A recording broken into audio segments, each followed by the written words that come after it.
Untamed is going to be untamed. It's going to be a little crazy. I want to talk to my people. I want to talk to my brothers and sisters. We can have grace and humility in how we interact with other people. Oh, hot dog, look at you. And nobody talked about what's really happening. And let's have conversations about what truth is.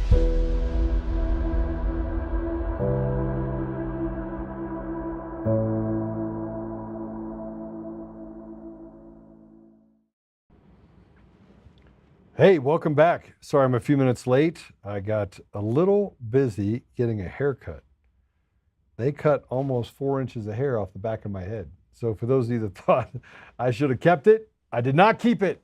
I cut it off. And my hairdresser, who's been my hairdresser for, 5 years, said, you can never let your hair get that long again. So it is gone. Well, today we're going to talk about the government shutdown and some of the turmoil that's going on in Washington, D.C. Whose fault is it? That's really what it comes down to, isn't it? Whose fault is it? Is it the Republicans or the Democrats? I would have to tell you that it is absolutely the Democrats. At the same time, I would tell you that I think it's a little bit of kabuki theater. I think both sides are complicit in the idea to keep the government shut down.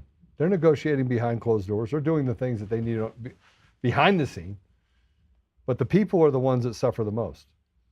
I had a conversation with someone who I've known for a long time, over 20 years, and her husband is in the military.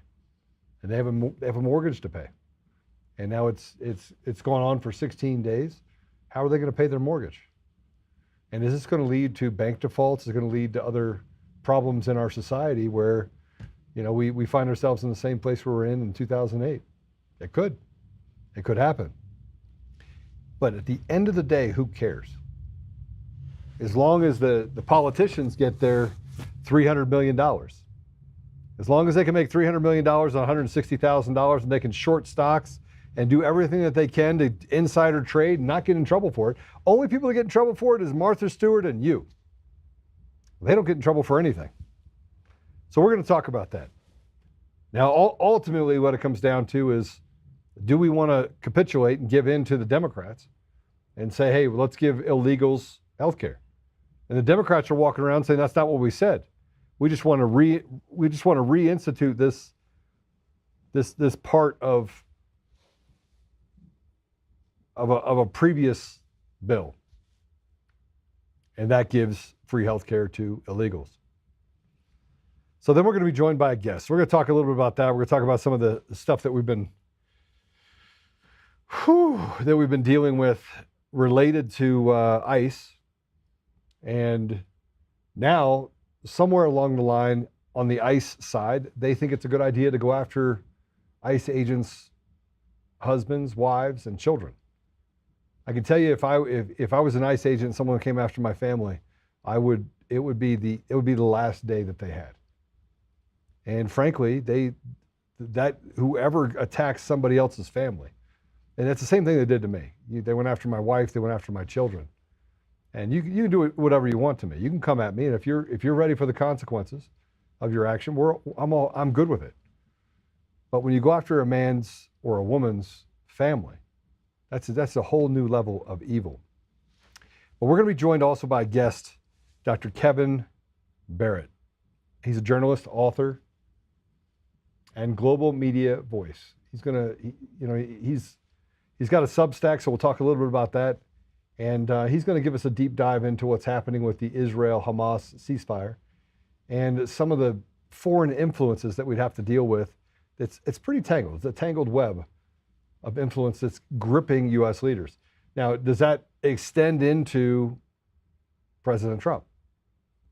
Is his cabinet, is the people around him compromised to a place where they're having to do things that under a normal day they wouldn't do? I don't know. But Dr. Barrett's going to go through that with us and kind of give us his thought on that as well. So we're going to talk about a lot today. Let me tell you a little bit about our guest, just kind of go through a bio. And we'll start there. He has a PhD in Islamic studies and Arabic. Shwa Arabiya. I'm going to have a fun time talking to him a little bit about that. He's a former university instructor with degrees in journalism and literature. He taught at institutions in Paris, San Francisco Bay Area, and Wisconsin. So maybe we should ask him what's happened to academia. It's been weaponized against the young people of our these generations, these last probably 4 or 5. It's probably gone on longer than that. He's the host of Truth Jihad Radio, a weekly program exploring controversial topics, co-host of the False Flag Weekly News, and a focus on geopolitical events, and he's the editor of Veterans Today, contributing to alternative news perspectives. He's been on multiple publications, and I'm not going to waste a whole lot of time. He's here, and I'm interested to see what he has to say. So, Dr. Barrett, welcome to the show. Hey, hi, Joe. I heard the assistant, and now I just heard you. All right, awesome. Well, you're live. You're on. So we got you. We got you covered. You didn't hear all the nice things I said about you before that? I missed all of that. I'm sorry. You send me a transcript so I can put it on my resume? Absolutely. So you have quite an interesting background. I got to read a few things on your Substack. And I'd like to just kind of start by you giving people a little bit of perspective of who you are. I did tell them about you being a previous professor, but they'd love to hear directly from you. Sure. Yeah, I grew up alienated in the United States in the 70s. After I learned about the JFK assassination problem while I was in high school, and that kind of blew my mind. And so I had a real bad attitude about the establishment from that point forward. And so that's a few decades ago. That was a while ago. Yeah, I actually saw Mark Lane give a talk on the Zapruder film when it first was released, and that's what blew my mind, actually. And so I've known about this kind of thing for a long time, but I basically was looking for a way to make a living and do what I like. And one of the things I like doing is reading really good books. So I became a literature teacher. I got advanced degrees in French, English, and then Arabic, African literature. And I probably would be teaching like Moroccan Sufi storytelling today, except after 9/11, I started looking into that, and then I got mad again. And so I got so mad I couldn't keep my mouth shut, and I got nominated as the whipping boy for Scholars for 9/11 Truth in 2006.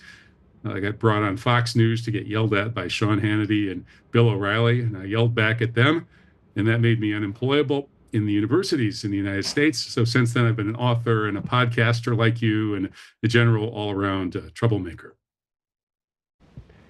Well, I don't mind being a troublemaker. I wish that I could be less of a troublemaker, and that we could actually debate the truth and make it something that we could focus in on. But it seems to be, I said this yesterday, and I've been thinking, I like to read a lot, by the way.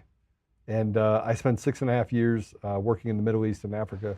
شوية عربية. You speak Arabic? Hey, مزيان. Yeah, أنا كنت في المغرب. نتكلم عربية بزاف. I was saying that before you came on. I was like, I'll have to brush up on my Arabic and have these conversations. But I wish that we could get back to a place of debate. And I said yesterday that I feel like we're in two separate dimensions, one that's run by the ridiculous and almost a innate evil, and goodness, and or a mixed bag of what a community should look like. And now we're trying to coexist in the same place, and it's untenable. I mean, we're not going to get anywhere in our current state because the positions are so diabolically opposed. And I have a hard time believing that some of these radical leftists believe what they say. It's almost as if they're saying it with a straight face, but they can't believe it. I mean, you can't really believe it. Can you? Yeah. No, I think you're onto something there. I think part of the leftist ideology does involve a lot of make-believe, a lot of wishful thinking, and then a lot of indoctrination. And having spent a lot of time in the universities, I got to know that firsthand. It wasn't as bad when I was in the universities. It's gotten even worse since then, from what I hear. I mean, all societies have their ideologies and their true believers, and their people who get kind of swept up in ideas that take them far away from simple facts of reality. But yeah, I think our culture is no different from any other. We've got our blind spots, and I think that, we could talk about the way all groups tell their history to make themselves the good guys. And so these like leftist progressive woke people have taken one particular really perverse spin on that. But everybody does it. How could they believe it? I mean, look, I like to read a lot. I keep reading about the history of gender fluidity and where it came from, and even the stuff with DEI, and you trace it back to people who arguably are just not that intelligent, right? That they've written and created a false paradigm that then got adopted, as if the CIA themselves just walked in and said, okay, here's what we're going to teach these stupid students, and we'll see how many of these idiots bite off on it. I mean, it feels that demonic when you just trace it back to its roots. Yeah, well, some people trace it back to, communists and the Frankfurt School and things like that, and there's some truth to that. But I think that the real problem with the leftism that's gone completely off the rails is more that it got hijacked by billionaires. Leftism is supposed to be kind of a people's movement to share the wealth more fairly. That's what it was always rooted in. And somewhere along the line, I think what happened was that the billionaires, and specifically we could talk about groups like the Rockefellers and the Rothschilds behind them and so on, those kinds of people in the 1960s, they looked at the craziness that was going on, and you and I would agree it was craziness too. But they said, this could threaten us. It could threaten, the oligarchs' control of the country. So what we're going to have to do here is we're going to have to take some extreme measures to try to curb the excess of democracy. Now, that's their words, not mine. That's the Trilateral Commission mission statement, is to curb the excess of democracy. And so one of the things they did was they put a lot of money into left-wing movements to get them to basically go completely insane with gender issues and sexual deviance and things like that, to push feminism all the way, far beyond any common sense interpretation of what it could be. And so I think that's really where the leftism went completely berserk, was because the big money billionaires felt threatened by the sane leftists. And so they deliberately used their money to drive the leftists completely insane. Now, you look at where the left, you know what it feels like to me? You see all these videos. It feels like the left has lost control of control. They've lost control of the ability to think problems through. You see people that get arrested that, frankly, that say, I'm non-binary, and then I have mental illness, I have mental health issues, and so you have to let me off from this DUI, or I get to go steal with impunity. Or you have judges that are going, oh, they had a tough time because they tried to cut their penis off, so that makes them special, and now we have to accommodate them and let them commit crimes. It's this justification. It's almost as if this virus has taken a hold of even people who are sensible, and they're biting off on it. Am I wrong?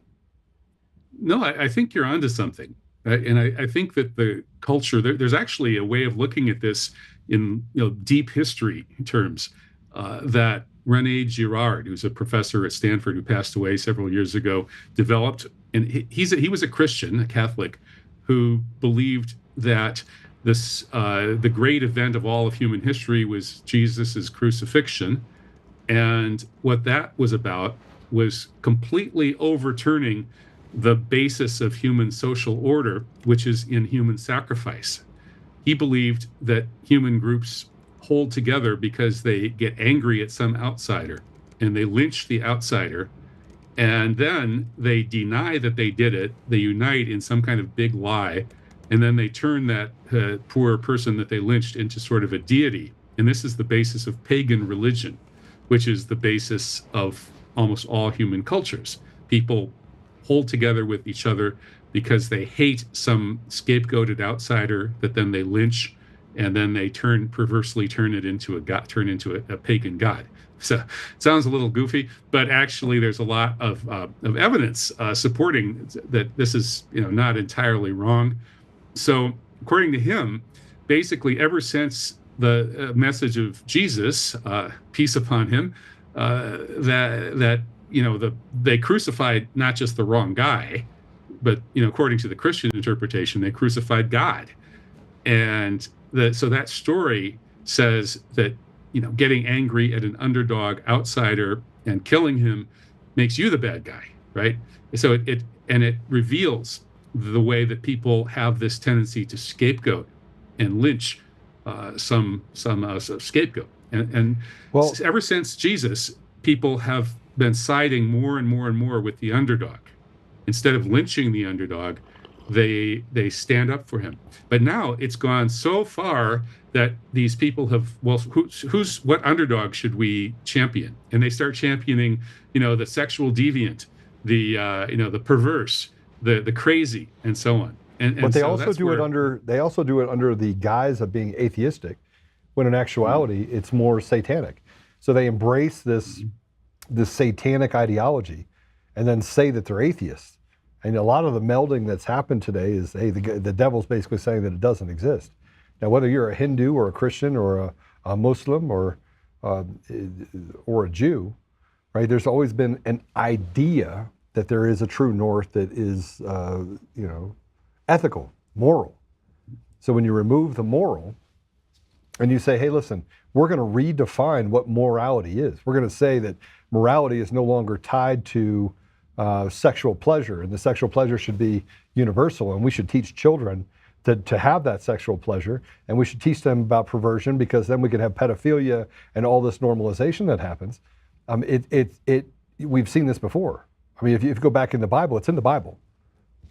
This type of deviancy led to the near fall of civilization. If you believe that, how I do, that God just came down and just wiped it out, a lot of that has to do with the fact that it got to the place where it went too far, and we're back to that place again.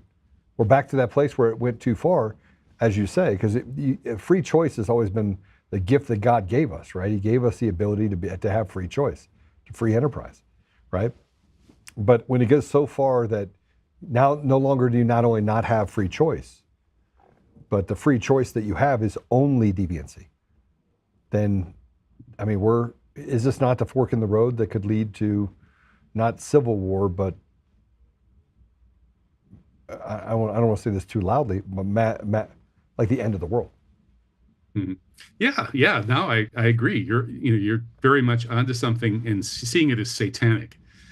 And I think there really is a satanic philosophy out there that's very powerful, very influential, especially in the leadership circles in the modern world, the Western world.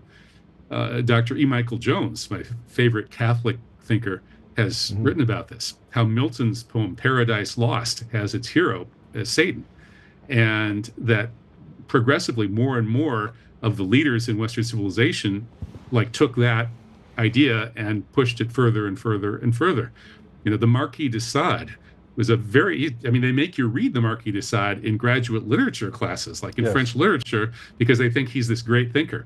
Well, what is he? He's a sex criminal. He's a guy who sat around getting his jollies from writing about, and I guess to some extent doing these really sick, twisted, sadistic things. That's where the word sadistic comes from. And he's considered a great philosopher now.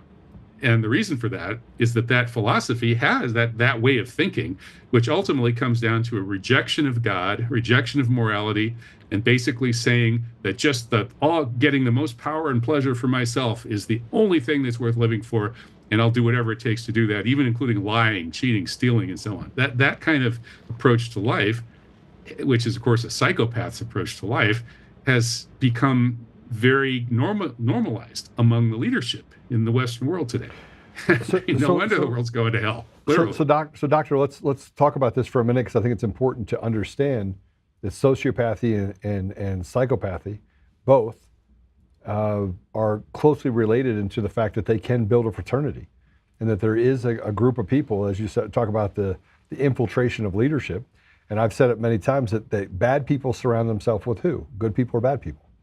Well, bad people. And if bad people surround themselves with bad people and they keep promoting those bad people into positions of trust and authority, now the thirst for greed and power and deviancy becomes overwhelming. And then people that are inside of that environment then become subjected to this social contagion, which is what we're basically dealing with today. Yeah, absolutely. There was a Polish sociologist named Lobachewski who wrote a book on this. Yeah. And he saw he saw it happening with communism, that the communist apparatchiks tended to be sociopaths.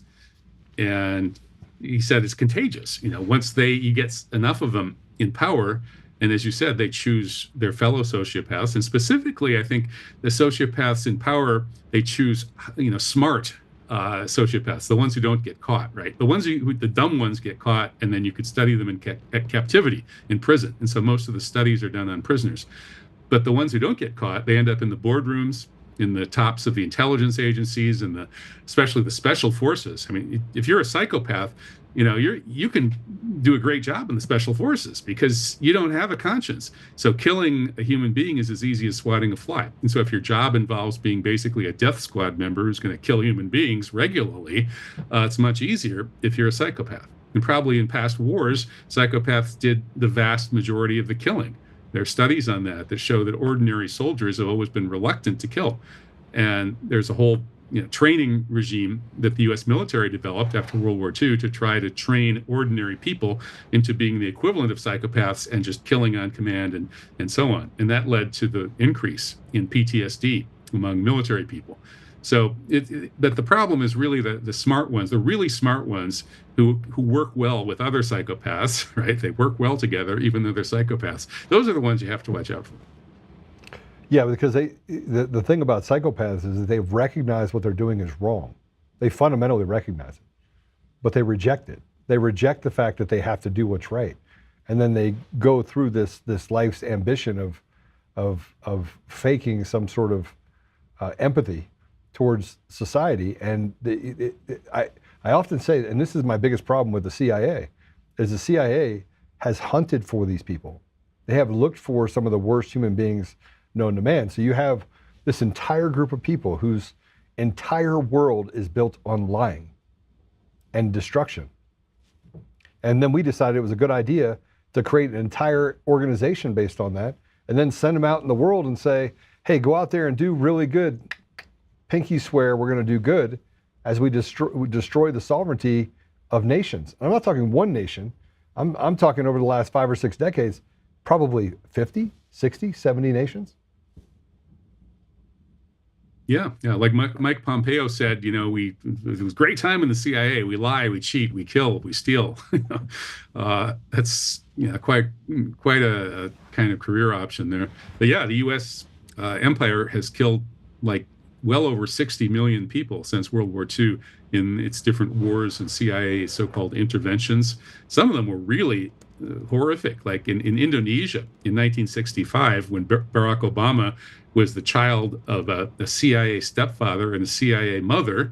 The CIA at that period, when Obama was a little kid, was basically murdering more than 1 million people. They would go out and they would capture the people that government, that they just overthrew a government, and now they wanted to capture and torture and kill all of the opponents of that government, and so of the new government. And so they went out and they would torture people and write down all the names that they said under torture, and then go capture them and torture them and get more names and then kill all these people. They ended up killing over 1 million people, torturing over 1 million people to death. That was what Obama's parents were involved in when he was a little kid in Indonesia. So let's get to. I need to ask you some questions, right? Because I feel like when you talk about, and I agree fully with you. And I only got to read a little bit of your Substack before you came on, and I'm reading some of the things that you wrote, and I'm like, holy crap, man, you're onto something. I often separate. People don't know that much about Israel at all. They think that it's the Christians are taught by these ebits, these pastors, that you have to bless Israel, you just have to support them 100%, and they can do whatever they want, and and I'm like that. I don't know where the synagogue of Satan comes into this, and I have to support them genociding entire areas. But we keep repeating the same thing over and over again. One person dies in Israel, they go kill 4,000 people. One person dies, they kill 8,000 people, 1,400 people, and 7 hours later, and then they go into Gaza and wipe out 30,000 people. Square this with me. What patterns are we seeing in the U.S. and Israeli policy in Gaza and the West Bank? And are we going to be able to keep peace? Because we talked about this peace before, probably 30 times. Go ahead. Yeah, I'm not even sure where to start with this. It's it's like such soup salad. Yeah. I mean, where do you start? Do you start with the long history of the Jewish people and the Jewish tribe, and how at some point, maybe starting 1,000 years ago in a very small way and 500 years ago in a really big way, there developed a kind of messianic millenarian extremism that said, okay, all you normal Jewish rabbis have said that we can't go back to the promised land until God does it for us. We're not supposed to even lift a little finger to do it. But then you got these messianic millenarian people, some of them out and out Satanists, like Shabbatai Zvi, who said, we're not going to wait for God. We're going to do it ourselves. And Shabbatai Zvi was a self-proclaimed sort of antichrist Messiah who said, this was like 350 years ago. He said, we need to go back to the Holy Land and commit abominations, systematically break the 10 Commandments, and so on, and then I'll be the Messiah. And he had the Jewish communities in an uproar, and a huge percentage supported him and was getting ready to move to Palestine. But he was then arrested by the Ottoman Sultan, and he did a fake conversion to Islam to save his neck. But he then inspired more people after that, including Jacob Frank, who said he was the reincarnation of this Antichrist Messiah, Shabbatai Zvi. And the Rothschild family is basically a bunch of Frankists. They worship this Satanist, or they think he's their Messiah, Jacob Frank, and he's going to keep reincarnating. And at one point, he'll come back, and he will lead the Jewish people in conquering and exterminating most non-Jews and enslave the rest. And then the world will become a paradise for Jews. It'll be ruled from a rebuilt blood sacrifice temple standing where the Al-Aqsa Mosque stands today. And this Messiah, after having conquered all of the non-Jews and enslaving them, will see to it that every Jew has thousands of non-Jewish slaves. So this actually, that's not too far from standard Jewish messianic thought. The Jewish Messiah has always been expected to be a military conqueror. And that's why they hate Jesus. Jews have always hated and rejected Jesus because they see him as a false Messiah. And they're waiting for a military conqueror Messiah who establishes Jewish supremacy over the planet. So given that, we can understand why the people who started Israel with the money of the Rothschilds, who were Frankists and Satanists, naturally didn't gravitate towards doing good in the world, to say the least.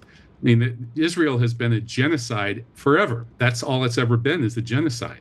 It's a plan to exterminate and expel not just the people of Palestine, but all the people between the Nile and Euphrates rivers, and from there conquer the world, exterminate most non-Jews, and bring on the Messiah to rule the world. That's the essence of what Zionism is. That's all Israel has really ever been. The secular nation-state of Israel is a disguise.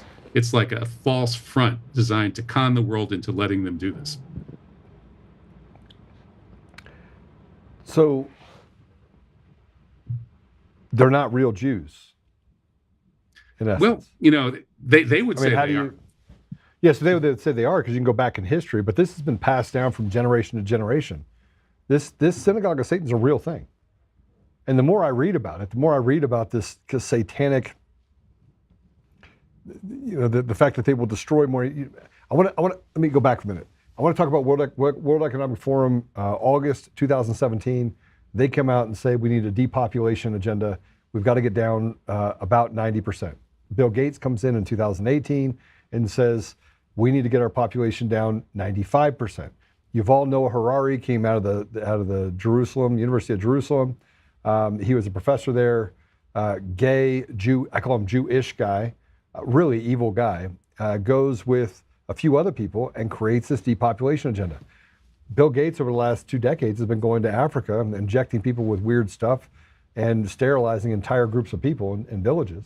And nobody said a word about it. Different countries have declared him a war criminal in their own right. So there's certain countries he can't go to.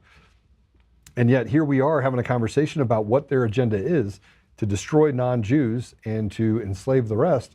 And it feels like that's where we're headed. It feels like that's what's happening right now. 46% of all judges in the United States are Jewish. We could talk about their capturing of the judicial market. And by the way, I'm partially Jewish. So I'm not an anti-loathing individual. I don't believe that these people represent anything other than Satan. So how do I square all this with what's happening right now and not be put in a basket where a majority of the population don't care if you're Jewish, Muslim, Christian, but there is a push right now to take what is not theirs and to create this sense of enslavement. And I feel like that's where we're at right now. Yeah, I agree. And I should say that the vast majority of Jewish people don't really know much about the history that I just described, the history of this messianic, millenarian, extremist, satanic current that gave rise to Zionism. They believe the cover story, right? They believe that Israel is just a nice nation state, to give the Jews their own country and this sort of thing, especially after the terrible Holocaust. But the thing is, all of these stories, these Jewish stories, all Jewish stories actually, including the good ones as well as the bad ones, have been, told by a kind of an elite within the Jewish tribe, and they've been used to bring Jews together as a tribe because that's the source of the power of the leaders of the Jewish tribe. Okay, so I just have to ask you this question. I'm not denying the Holocaust existed at all. I'm not doing that at all. Although I've gone back and read lots of things related to what was printed in World War II and after World War II about the number of Jews that were killed and the number of records that were there. And it doesn't match up to 6 million. That's number one. Number two, 25 million Russians died during World War II, 25 million. And yet we give no credence to the fact that 25 million gave up their lives in Russia. So we've created all in itself, just the tens of millions of people that died during World War II. We've created a hierarchy of who and what is important, and we only teach to that, and the rest of the people are just kind of left out.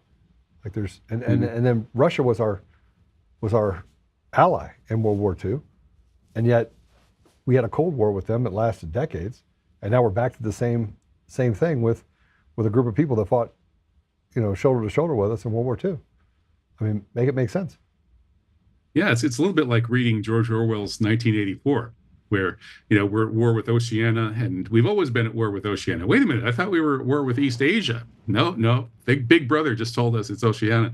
And so, yeah, that's how it seems to be. And to what extent the Jewish Jewish power and the Jewish elite is involved in this? Some people focus exclusively on that aspect of things, and I don't so much. I see that as one tribe and ideology among many competing for power. But yeah, I agree with you that the Holocaust narrative, which has enshrined a kind of Jewish privilege in the West, appears to be exaggerated.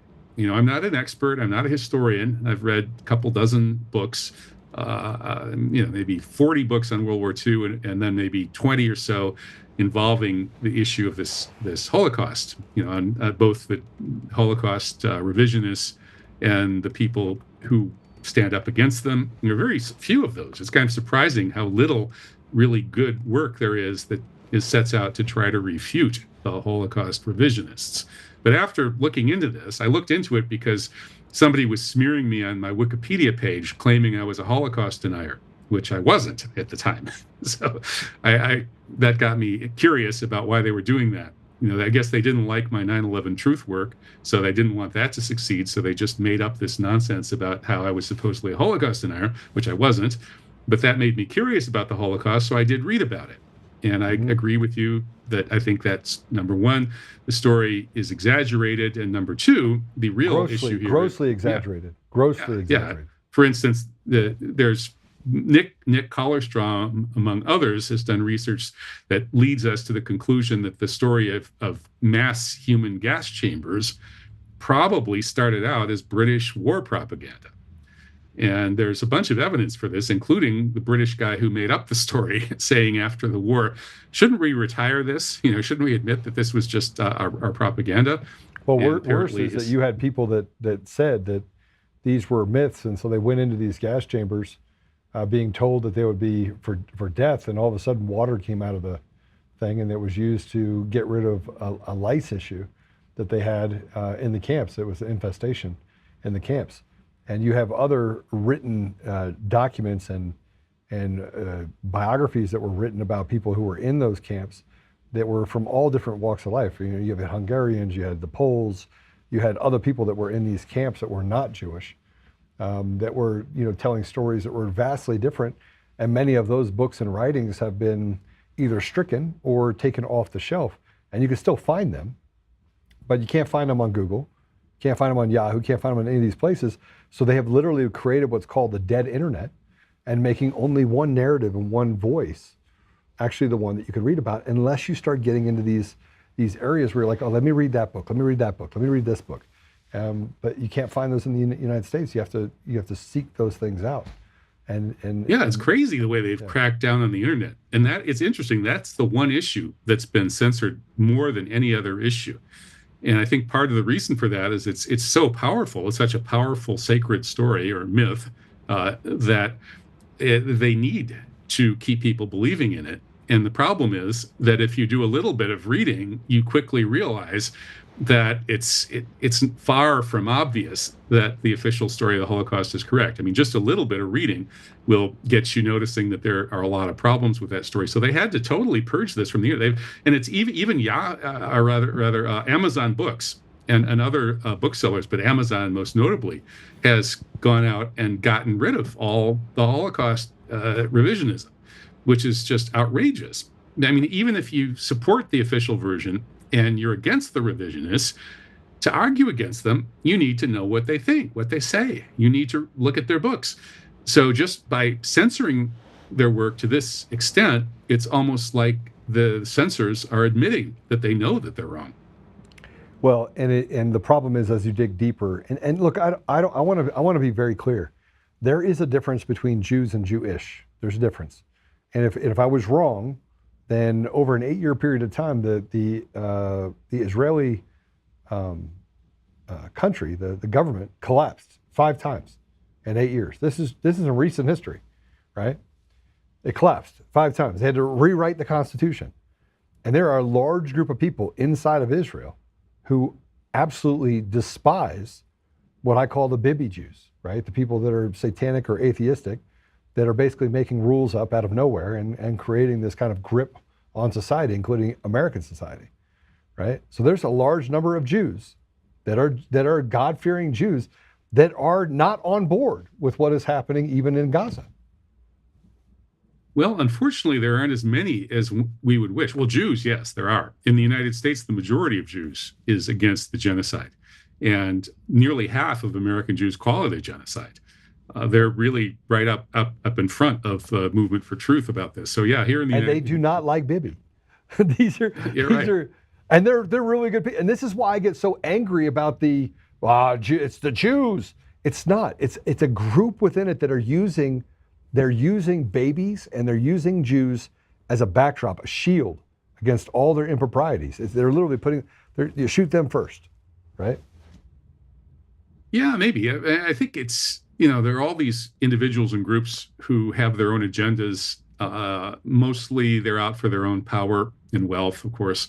And one of those groups, we could say, would be kind of the Jewish tribe.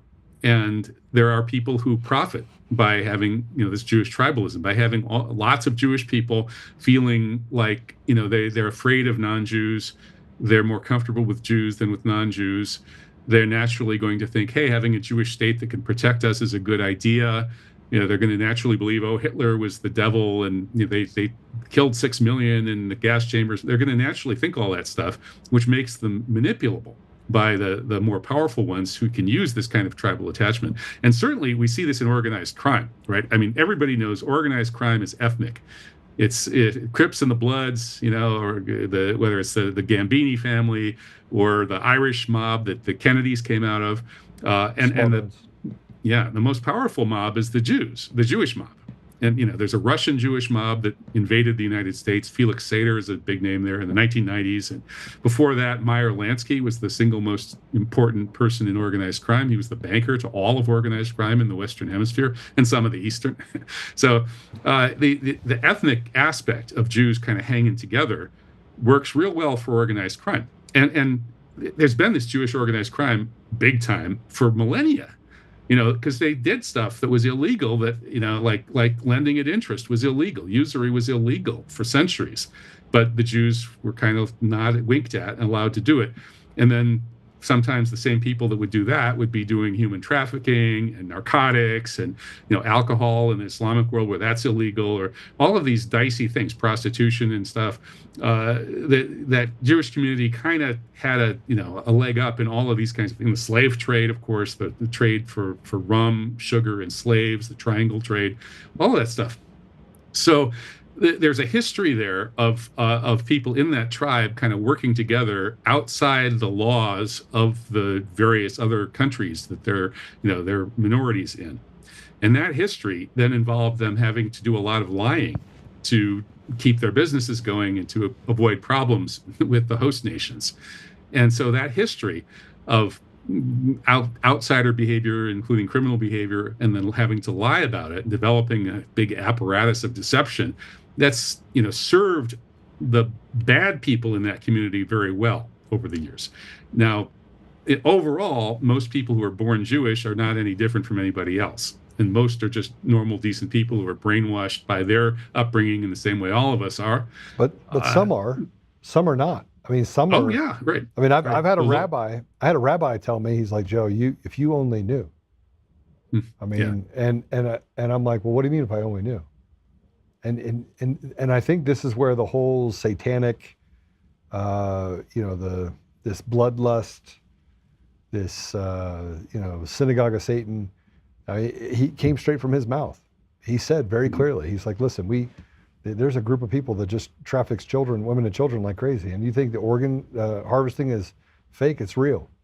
And where do you think it comes Israel's from? The capital of organ harvesting. It's and people disappearing and having their organs. I mean, they'll literally just chop up a child.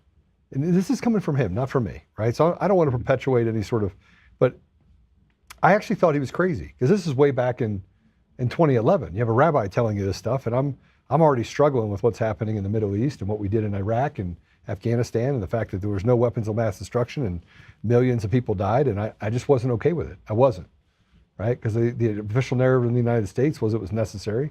And you date it back to Madeleine Albright in 1996 saying that, hey, what we did to kill 500,000 women and children was worth it. It served our interests. And I'm thinking to myself, how does 500,000 women and children during a non-war time how does it serve our interests, right? So, but this is a rabbi that's telling me that we're trafficking. This is in 2011 that we're trafficking children and women, and they're chopping up bodies.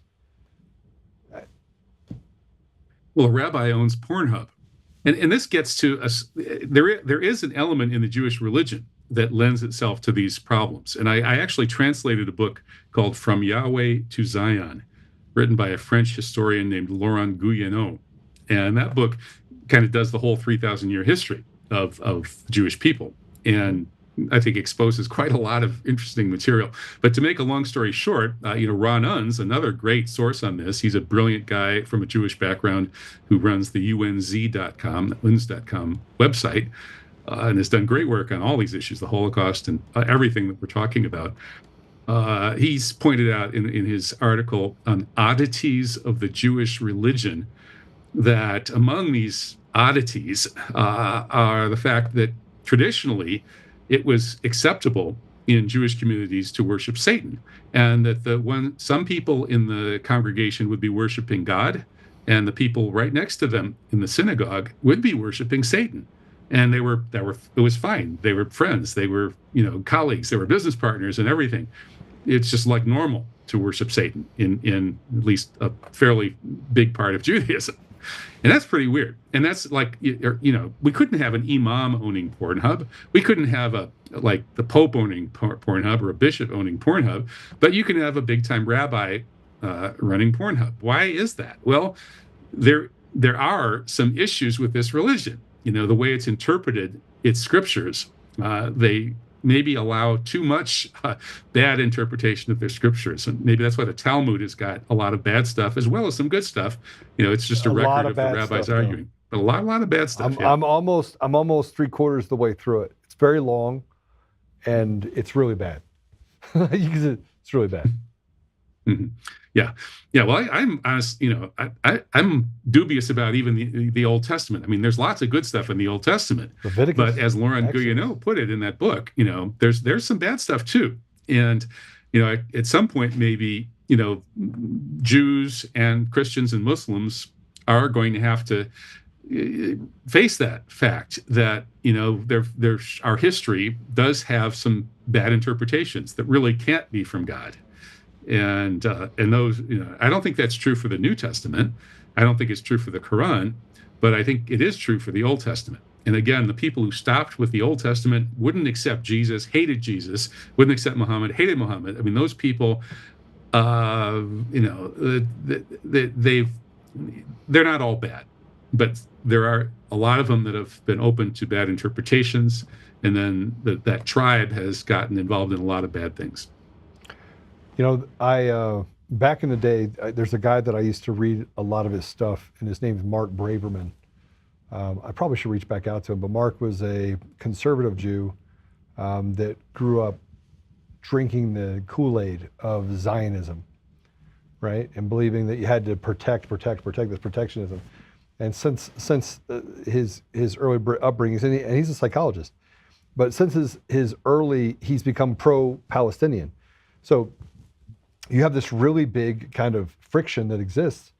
And this is one of the issues that I have, is that even in the Christian faith, there's problems, right? There's problems with, are we supposed to stone gay people? Are you supposed to, if you work on the Sabbath, there's the stories of the stoning of the man that was working on Sabbath in Leviticus. Like it's written there. I mean, you have the stories of Exodus, and it's problematic, but I look at this and go, how is it that we can ignore just basic goodness and create a justified environment where we can, it doesn't matter what side you're on, like kill Jews, kill Palestinians, whatever it is. This idea that you can have Pornhub and be a rabbi, be a spiritual leader and have Pornhub. How is it that we could allow this in a civilized society? How? Maybe we're not as civilized as we give ourselves credit for. Yeah, well, I think we have a ways to go to be civilized. I mean, we're in 2,000 years, we haven't figured it out. Are you basically saying we're not going to figure it out? Because right now, we're as far from, some sort of culmination of an awakening as you can possibly get, I think. Yeah, well, the hope would be that, it's always darkest before the dawn. But I don't hold out a lot of hope for, these kinds of science fiction solutions that some people believe in. They think AI, some people think AI is going to save us or kill us. Kill us is probably more realistic. Promote the woke mind virus more. Yeah. I think that religion does have the potential to save us to some extent, but I don't think it's like just the old-fashioned religion in the beliefs, but I think it's the religious experience. I think that religion has, always had a number of functions, including holding people together in a society, giving them common sort of language, a language of symbols and rituals to sort of share a kind of religious experience. Well, what is that experience? And I think a lot of people these days either don't have it or maybe they're not getting the right kind of it. And I would like to think that it might be possible that a contagious good religious experience could sort of sweep through the population, and people could suddenly sort of wake up, realize that their souls or spirits, having a material experience, and that all of this stuff that's been driving us crazy and making us angry and depressed and wanting to harm each other is all just silly, because we're actually already in paradise. I think that was Jesus's secret, really, was seeing that you're already in this kind of beautiful creation of God's, but it's a kind of a shift in consciousness or awareness that you need to be able to recognize that. And once you recognize that, then you have healing powers. Jesus was, of course, a psychic healer, and you see that you don't have to worry about where the next meal is coming from, that God will provide, and you're in a whole different world where people are helping each other. And that's, I'd like to think that there's some way that could happen, and I don't see it happening right at this moment, however. We got off on a tangent because there's so many more things that I want to talk about, and this, I like talking about the philosophy of where we're going, because I'm not right, so I'm actually thinking out loud, and I don't think that I'm any more right than anyone else. I just try to evolve and take my feet out of the concrete or the sand and try to just understand perspective, which I think has given me a lot more ability to see, the complexities of good and bad, and who's good, who's bad, so on and so forth, and not necessarily take a side in those things. I have to talk about your recent Substack article. You said that President Trump openly acknowledges he is owned by foreign agents. Help me with that. Well, I was referring to his talk at the Israeli Knesset the other day. Yeah. And his pretty hilarious shout out to Miriam Adelson. Trump has taken hundreds of millions of dollars from the Adelson crime family, which is a Jewish Zionist crime family, big in gambling, not just in Las Vegas, but also over in China and elsewhere. And of course, we all know that gambling is basically money laundering. That is, if you're in the gambling business, putting up casinos, you're not just making money on the cut of the gambling that goes on there, but the reason that you put up that casino is because you're involved with drug dealers and human traffickers and people like that who have these huge piles of cash that they need to launder. So how do you launder cash? Well, you walk into your casino and you buy some chips and gamble a little bit, but not much. Maybe you don't even bother to gamble. Then you just cash in your chips and you get some new, fresh, laundered cash, and you walk out of your casino with fresh cash, right? I mean, that's what gambling parlors do. Anyway, the Adelson crime family, the gambling Jewish Zionist, radically, fanatically pro-Netanyahu, pro-Israel family, has been the biggest funder of Trump. And so Trump's at the Knesset, and he says to Miriam Adelson, something like, "Hey, Miriam, you and Sheldon, your late husband, gave me hundreds of millions of dollars, and Sheldon would come to the White House any time of day or night, asking to get in, and I'd say, Sheldon, that's not how it works at the White House, but I'd let him in." And then Trump goes on to say, and Miriam, I remember, I asked you whether you were more loyal to America or to Israel, and you didn't answer. And I took that to mean Israel. So in that humorous monologue, Donald Trump just admitted that, he was basically bought and paid for by a crime family that's loyal to the state of Israel, not to the United States. So can I give you a different perspective on that? Because I did watch the same interview. Mm-hmm. Knowing that interview would be published, and knowing that President Trump has some people inside of his cabinet who, frankly, have done some good things, and we can agree to disagree if you don't believe. I agree with that. RFK Jr. has done great stuff. Yeah, but even Stephen Miller is like a walking encyclopedia of information, and so he will bring things up and has done great things on the, to protect not only President Trump, but to push forward his agenda on making sure we can normalize and hold people accountable for bad behavior that has happened historically over decades. But could there also be a different perspective in this, that President Trump was basically shot across the bow, trying to free himself from his obligation to say that, hey, listen, I'm telling you right now, I recognize that I've taken hundreds of millions of dollars from you for whatever reason, right? Business dealing, so on and so forth. He did have the Trump casino in New Jersey, and that he basically was saying that you just can't, that's not how it works. So in this humor, in this whole thing, saying, look, I'm no longer beholden to anyone owning me. So the other side is that people felt like he was obligated. And maybe and look, I look at President Trump a little differently, because who in their right mind, who was a bad person, when asked the question, do you think you're going to go to heaven? And he says, no, I don't think I've done enough to go to heaven. I don't think I'm going to heaven. I think I'm going to have a hard time getting into heaven. No, nobody that's a bad person would slow themselves down to that place in their life when they're at arguably the end of their life, and do that. And yet I feel like when he talks, he leaves, and I don't believe I don't want to get into the Q stuff, but he leaves breadcrumbs while he tells us these are the things that I'd like to see happen. And then he gets all of this pushback, mostly from the Republicans, not even the Democrats. And then he comes back out and works against it. It's almost like playing both sides while still edging forward and getting done when he needs to get done. Is it possible that he was just letting us know that, hey, they felt like they owed me, that I owed them? And I'm telling them that I no longer owe you.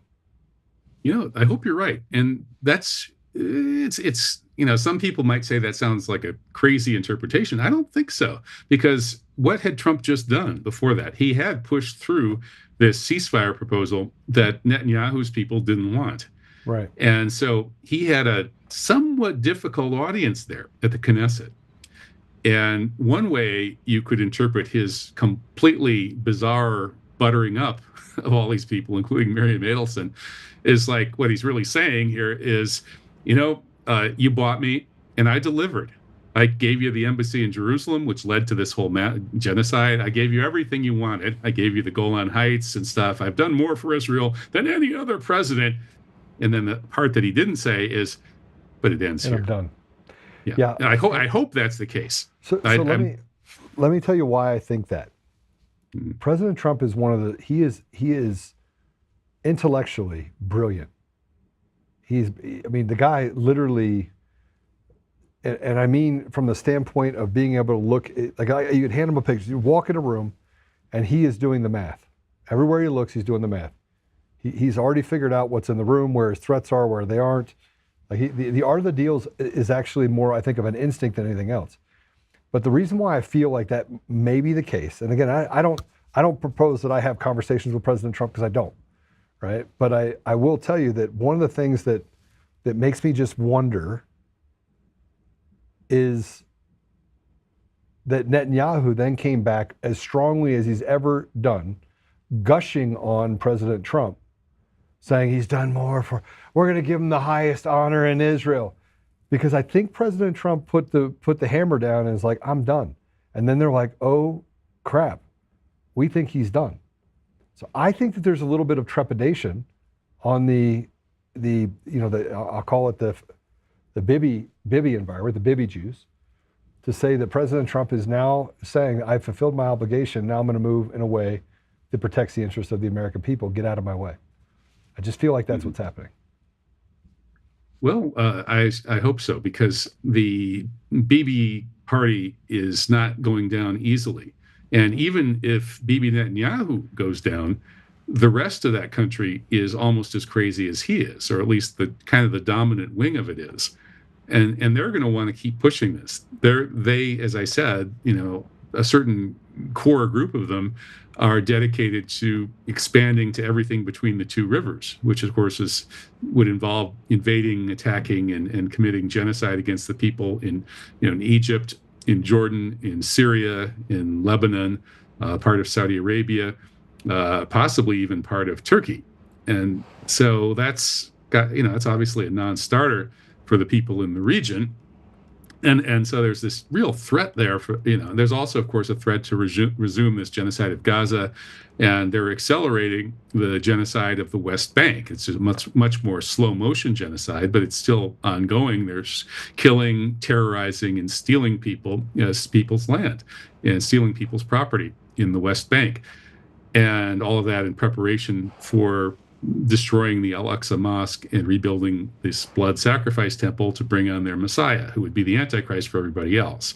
So they're a strong, powerful group in Israel that has all of these completely crazy projects, which, of course, are not good for American national security or for anybody else, really, maybe not even for themselves.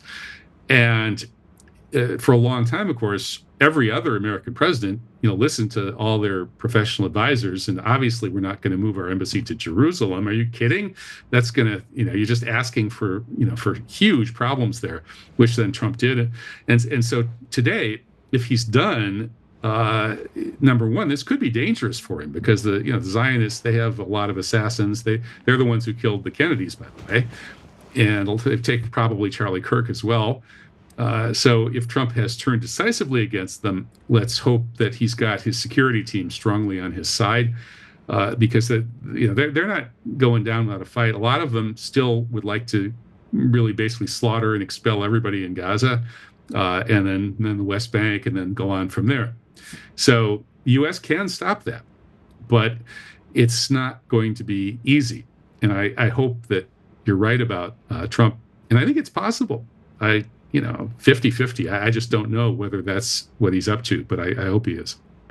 Well, and I don't even necessarily think it's to go against Israel. I think it's just to go against this group of people that we'll call it a cartel, because it closely resembles a cartel that has caused a massive amount organized crime, that has caused a massive amount of damage and enslavement of the American people. The private equity firms, by the way, that own Dominion Voting Systems and ES&S that invest in these different companies, they're all Jews. They're all Jewish funding companies. We're not talking about, there is a conspiracy. And if it looks like a conspiracy, smells like a conspiracy, it's not a conspiracy theory, it's an actual conspiracy, right? And I feel like there's just this movement that's happening right now that, I don't even think it's just President Trump, and maybe he's being pushed by other people, but it's this movement to kind of get to a place where we have this accountability, and it's almost, I don't know if President Trump is going to make it out of this alive, because what you said is absolutely true. The Zionists, they want to kill any dissenting view, period, end stop. And they have done it for decades. They've done it for hundreds of years. This is not, these assassins that you talk about, they're numerous and they're everywhere. Yeah, and I wonder whether J.D. Vance is independent enough to dissuade them from killing Trump. Sometimes you think maybe the right vice president might be sort of life insurance, or the wrong one would be the opposite. Like Lyndon Johnson had a big hand in helping kill John F. Kennedy. 100%. So Vance, he seems like a smarter guy than most American politicians. He says more intelligent things than the average politician. Many of those things I would tend to agree with, actually. But on the other hand, he's owned by Peter Thiel. Peter Thiel is this, gay, Jewish, self-proclaimed Antichrist, practically. And he's the big financier of J.D. Vance. So, again, it's like with Trump and the Adelsons, are these people, they have the guts to bite the hand that feeds them. So help me work this equation really quick. Like, I have Jewish friends, and they know the way that I see things. I mean, they watch the show. Sometimes they agree with me, sometimes they don't. I have gay friends. I have gay Christian friends. I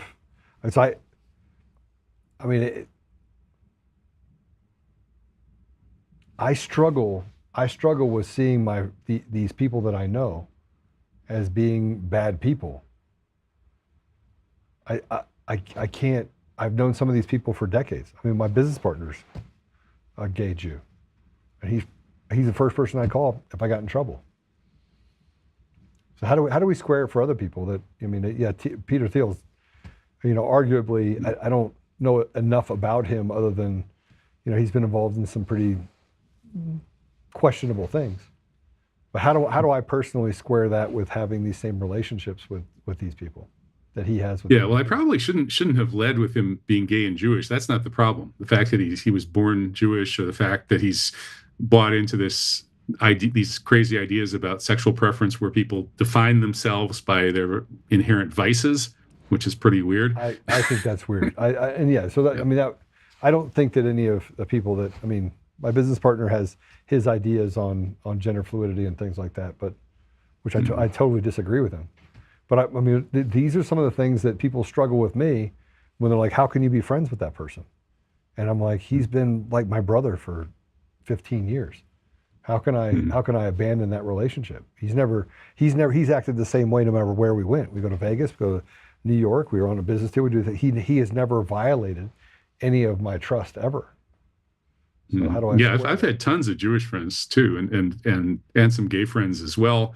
And yeah, I mean, people's the way they're defined by what tribe they were born into or which ideology they bought into, it doesn't necessarily have a whole lot to do about with whether they're a good person or not. But Peter Thiel, the problem is not his sexuality. It's not what group he was born into. His problem is his ideas. Seems like he basically wants to move fast and break things in a very destructive way. Like his idea is that the idea of progress, of course, was like a religion for progressives for a couple of centuries. It was part of this replacement of Christianity with belief in material progress. So materialists, progressives, secularists who said, let's get rid of religion.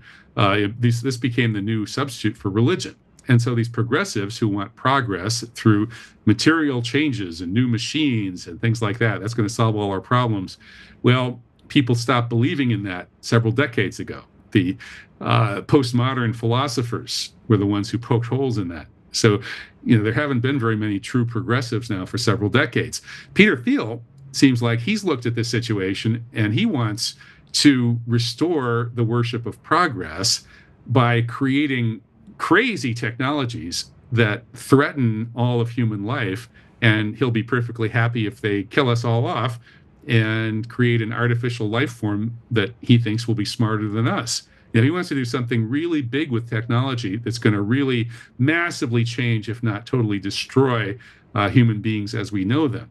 And so to me, that kind of idea, that ideology is really the problem. And so if this is a guy who's funded J.D. Vance's political career, it makes me scratch my head, because a lot of what J.D. Vance has to say, makes more sense than what I hear from other politicians. So maybe I'm misinterpreting Thiel's work. Maybe he's not quite as radical as I thought. I mean, I don't think you're wrong about how radical he is, because it aligns with this World Economic Forum agenda that you hear, people like Yuval Noah Harari talk about, and that guy's just demonic, right? Yep. I'm sure you've done readings about him. He's just No, I've read a couple of his books, and I don't know if I bet if I knew him personally, though, he might turn out to be not such a terrible person if you knew him. Like he apparently, maybe he's just making this up, but I understand he's big on animal rights because he is bothered by the suffering of animals. So if that's true, if he's actually bothered by the suffering of animals, then he can't be a real psychopath. He's just, I think, a normal person with really weird ideas.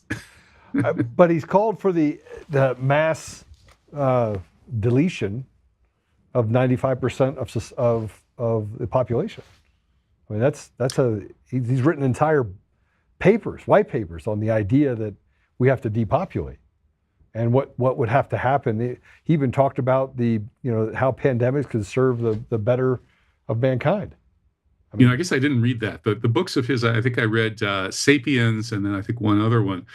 And what I was getting from those books was that he's a hardcore atheist.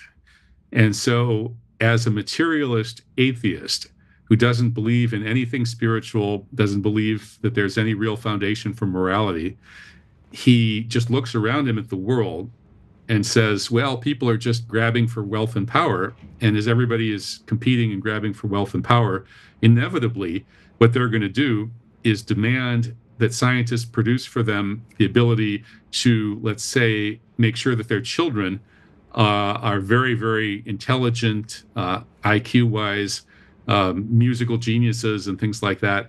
And so the rich people are going to have these really smart, capable children, maybe even test tube baby them, and they're going to become a super class of supermen, Nietzschean supermen.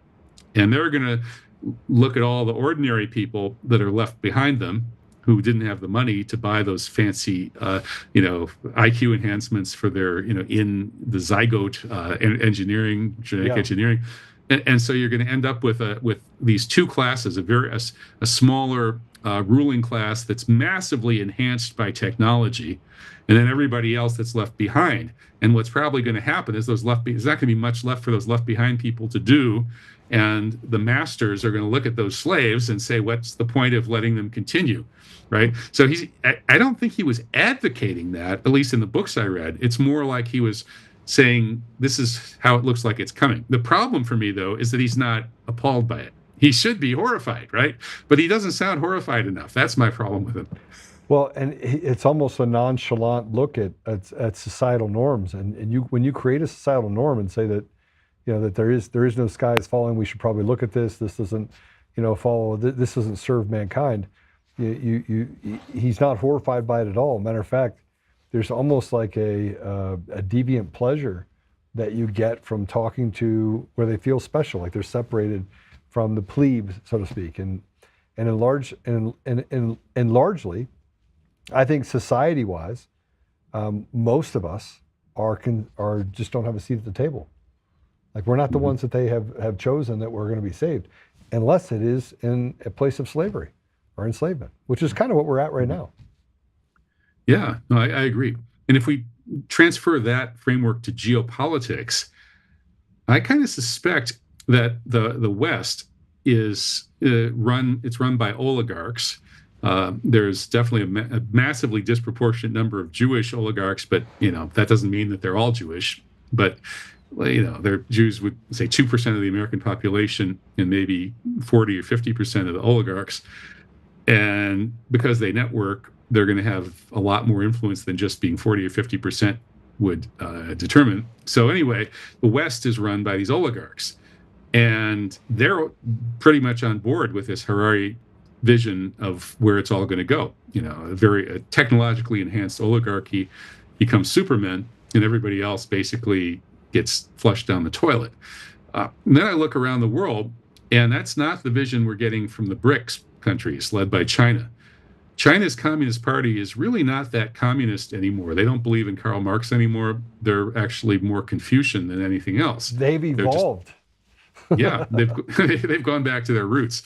And so they actually, their Marxism ends up being just an excuse to care about ordinary people, which actually has more good than bad to it. I think the Marxism of the CCP, and people are going to disagree with this, I think it actually has more good than bad, because what it ends up doing is it gives them this framework that they can use to actually care about ordinary people. So they keep their oligarchs under control.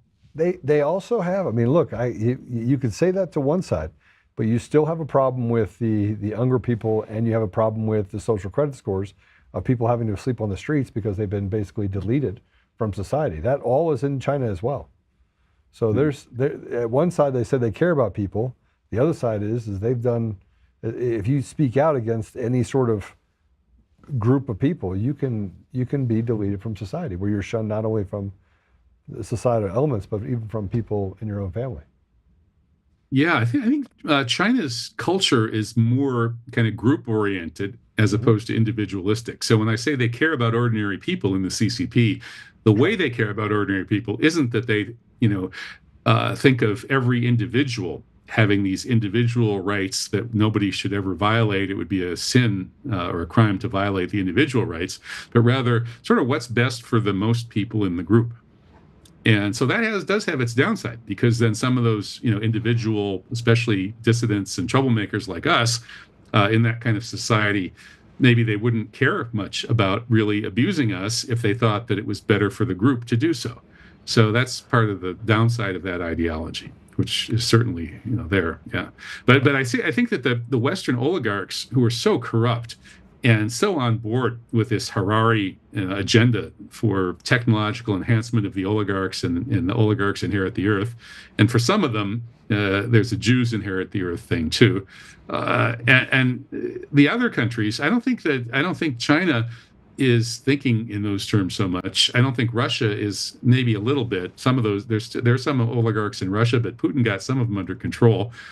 And certainly not in Iran. Iran is, they've got their own ideology, which is, very, what should we say, kind of spiritual, moral, right? They're going to do the right thing even when it hurts their interests, like supporting Palestine and getting bombed for it, getting their leaders assassinated for it.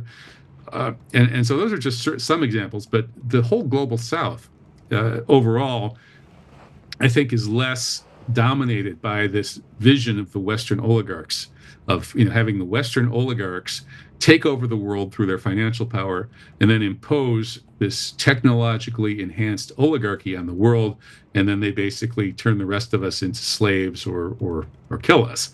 And so for that reason, I'm actually kind of geopolitically cheering for the enemies of the United States. Like, that sounds pretty terrible. I grew up loving America until I heard about Vietnam and the JFK assassination in high school. I was all rah, rah, rah, we're the good guys. And then my whole life, it seems like, has been one long education in, oh, we're not the good guys. And now I've reached this point where I really would like to see China, well, I'd like to see Iran and China, and to some extent Russia, prevail against the United States. That's a horrible thing for an American citizen to have to say. I'm trying to square that, because I want President Trump to be successful. And because, Doc, I grew up poor. I've done very well in my life. But I've had to scratch and claw and overcome obstacle after obstacle after obstacle they put in front of me. And because I didn't have the pedigree or the understanding where I could go back and talk to someone in my family, I left home at 15. Right? I, in essence, was the first person in my family to graduate from high school, went to college, did really well, right? And so I didn't have someone to go back to. So in my life, I had to find ways around it. And in essence, I am the epitome of the American dream, right? But a different type of American dream where I didn't have to toe the line. I did everything my own way. So I would hope that wouldn't go away in the United States, but I wish that the opposite, but the other side that I also recognize, and maybe you can help me get through this mentally, I don't see Russia as my enemy. I don't see Iran as my enemy. I don't see China as my enemy. I see the CIA more as my enemy. I see apparatuses of evil that have gripped the United States as my enemy. I don't see the people of Israel as my enemy. I see people like Bibi and people at the World Economic Forum, they're my enemy. So how do you square that with, I want everyone in the United States to have opportunity, but I also want Russia to, I don't want to see Russia and I too share this idea that I want them, and maybe this makes me just too idealistic, right? I want them to flourish. I want the United States to flourish. I want both things to be true at the same time, and I really just want to destroy the CIA. I think they're terrible people. I want to get rid of the people that have killed more people than ever died in World War II, since World War II. And that was all caused by our intelligence apparatus globally. We've killed tens of millions of people over the last 5 decades. Well, I hope, I would like to think that Trump's movement was really an America First movement. Mm-hmm. A true America First movement would need to first free ourselves from Israeli domination, and then free ourselves from the domination of these oligarchs, and rechart our policies for the good of the American people and for diplomatic solutions to issues with other countries. It's really not, it's not rocket science, but I'm not sure Trump is really on course for all of that. At times he's talked a little bit like he was. He certainly was opposed to the forever wars at a certain point. He was really considered a problem by the CIA and the military, the people that wanted these forever wars. During his first term, I read this Bob Woodward's book about Trump, and boy, those his military advisors, national security people, and stuff had to work really hard to convince him, that we needed this huge military going around, continuing these wars in Afghanistan, invading Syria, this kind of stuff. And that, to me, that's, after reading that book, which was designed to make you laugh at Trump and hate Trump, I like Trump a lot better after reading that book than before I read it. So he's got some good instincts. And like you said, I don't think he's an intellectual genius by any means. But when he describes himself as a very stable genius, which everybody laughs about, I think you're right that he does have, he has a certain genius for an intuitive sizing up of things. It's gift. I would agree with that. He sees dead people. Yeah. Right. So we'll grant him that. But does he have a way to size up the real problems? Because here he is blowing up fishing boats off Venezuela, threatening to invade Venezuela, making all of these goofy threats about, to invade Canada and Greenland and Panama. And he's off and on again with trade wars with China in a way that's kind of blowing up the world economy, which isn't going to be good for his re-election chances. And then his relationship with Putin and Russia, he's got kind of the right idea, but for whatever reason, maybe the people around him are telling him the wrong thing. He could have solved that in 24 hours simply by admitting that we were wrong and saying, okay, sorry, we shouldn't have overthrown the government of Ukraine in 2014. We shouldn't be pushing our nuclear weapons up to Russia. Yeah. We're not. Ukraine doesn't belong in NATO. All he has to do is say, sorry, we were wrong, and let's work it out. He could have. But maybe because the people around him are telling him the wrong things, I don't know. But between his erratic economic policies, which are not great for the next, again, his political chances are going to be going down in a nosedive the way it looks because of that. And his erratic behavior with other countries, with bombing Iran, supporting Israel's crazy attack on Iran. Give Trump credit for getting out of the Red Sea in Yemen. That was a good move. And maybe he just did a great thing with Gaza. We'll see. That remains to be seen. But to me, it's a mixed bag. His scorecard is mixed. Certainly, I guess, it has more positives than Biden, but maybe, some negatives that Biden didn't have too. So overall, I don't get the sense that he really knows what he's doing. But I mean, I hope you're right. I hope he does. It is, I don't have to agree with everything President Trump does. And I think that in large part, when you run a company or you run a country, it doesn't matter. You're going to do things that nobody's ever going to be 100% happy. It's just making sure that you toe the line in such a way that you're making incremental changes that allow for us to have a better life or more stability. And I think some of the things that President Trump has done, removing, I think what's the newest count? It's like 1.4 million people have been removed from the United States. Is that right? It's a big number. Yeah, I don't know. I don't agree with getting rid of 20 million people in the United States that are here illegally. I don't think it's plausible or feasible. But at the same time, I look at what President Trump is doing, and you said, is he capable of solving the problem? And I should ask this question based on my brain, because my brain tells me we spend so much time focused on the symptom to the problem that we never get to the problem. So we don't address if we address the problems, it'd be one thing, but we're constantly servicing the symptom, which allows the problem to fester and grow and to become more, sustainable by itself. Yeah, I think you're right. And I think you're right that the CIA is a big part of the problem. That agency never should have been created, which is what Harry Truman said. In fact, I think, didn't he publish an op-ed in the Washington Post on the morning after the JFK assassination, regretting having created the CIA? So I think you're right about that. There's some big structural reforms that would be helpful.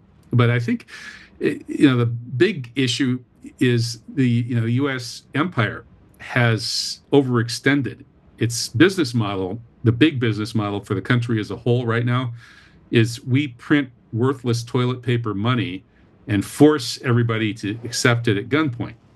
And that's kind of worked for a while, but it's not going to work forever. And so a lot of this jostling with China especially, but the rest of the BRICS countries as well, involves that challenge to the dollar-denominated international order, which allows the United States to have the most weapons and to threaten everybody and ultimately impose our solutions on other countries and keep forcing them to accept our currency that we just print like crazy without much of a manufacturing base to back it and without the gold and precious metals to back it. So that's an unstable situation. And getting out of that business model into a more sensible business model would be a great idea. And sometimes we get the sense that Trump and some people around him have a more of a grasp of the fact that we need to do this than the average politician does. But how to do it without bringing the whole tent down is a real mind stumper. I mean, I don't have a solution to it myself. So there's a book that's out there, or actually, I like to read about stuff that frankly doesn't necessarily favor me, right? In other words, I don't agree with it, but I read all these books about things that I don't agree with in hopes that I can understand the argument by which they come at things. And I don't have the answer for what's going on in our country other than the fact that we have to reject evil. We have to wholeheartedly reject it and get to a place where we have a sensible approach to everything. And that's going to be very painful because we've allowed this evil to thrive. And you talk about, prostitution, you talk about, some of the basic things like, that you should be able to put a cap on, like not putting sexualized books in children's sections at second grade, right? So the painful part of this is you're going to alienate a lot of people.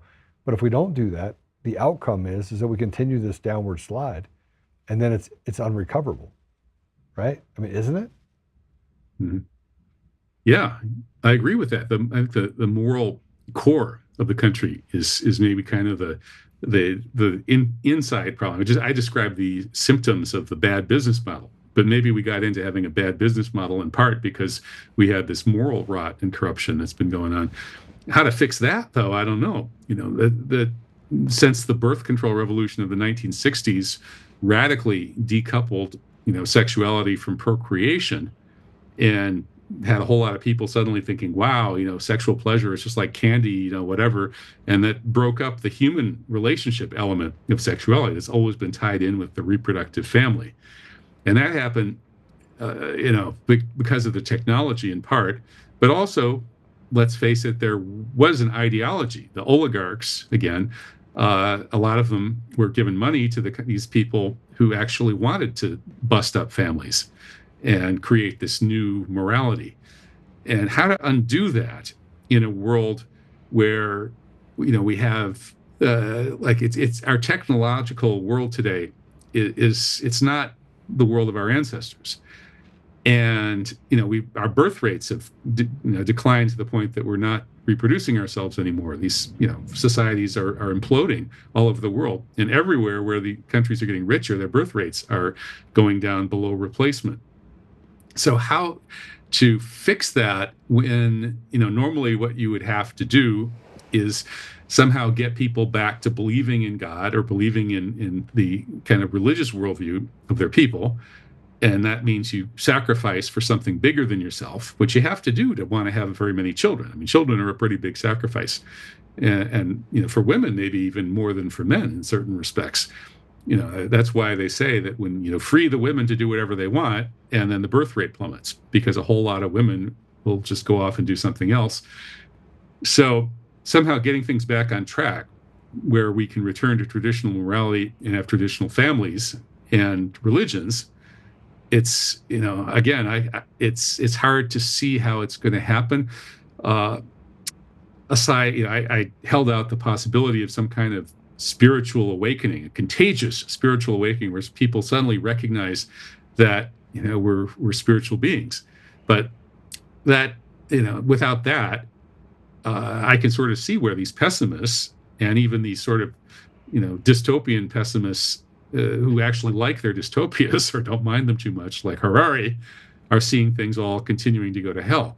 And of course, it could all go to hell, just basically most people end up dying off.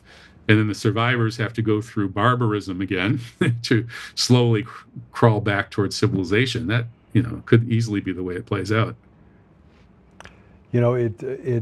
We're in that quandary of things of how do we get back to a place where, even if we can't get to a place of absolutism when it comes to morality, if we can get to a place where we have accountability and consequences in a lawful society, right, which will take care of some of it. I mean, if you can put the mechanisms in place where people can yearn for something that actually gives them some normality, then I truly believe that if you release the power back to the people, if we get rid of machines, mail-in ballots, have people vote in elections that aren't stolen, right? And in large part, I'm going to tell you right now, every election in the United States is fraudulent. Every one of them, every single one of them is fraudulent, right? And I say that as a system architect, it's fraudulent. Like every part of it is fraudulent. Anytime you have no transparency, you have fraud, period. But if you get back to that, it will take decades to get back there. But I think the people will naturally get back there because they'll be given the mechanisms by which they can vote people who are more ethical into those positions of trust and authority.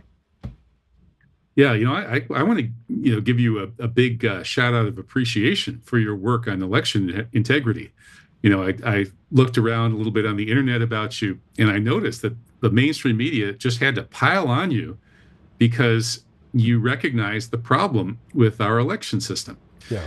And to me, that's a huge credit to you. That was a huge, an outpouring of praise because, that issue has been huge. Well, certainly, at least, forever. Of course, American elections have always had their issues because any election, determines who's in power, and power involves money and so on. And people, if you don't set up a very strictly controlled system, people are going to try and game it, right?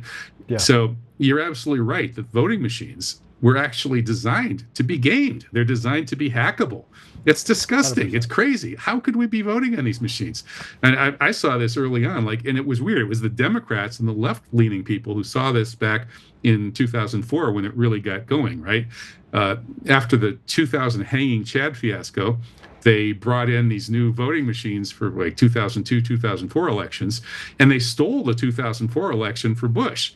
They stole Ohio with massive vote fraud, and they stole a lot of votes around the country as well.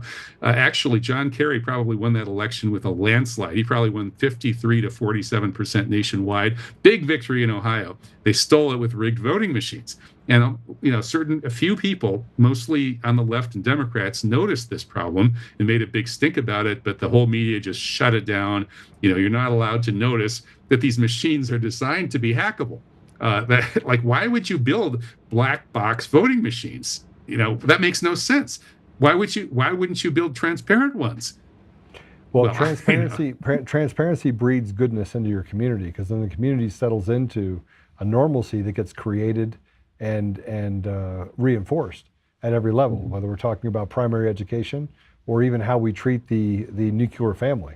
But what's happened today is that we've allowed for this deviancy and this lack of, they first started, by the way, it happened around the same time in the early 2000s, where it's your truth, just follow your truth, not the truth. And so they were able to manipulate and capture the vocabulary, capture the vernacular of how things are used. And from there, they were able to justify doing some really bad things.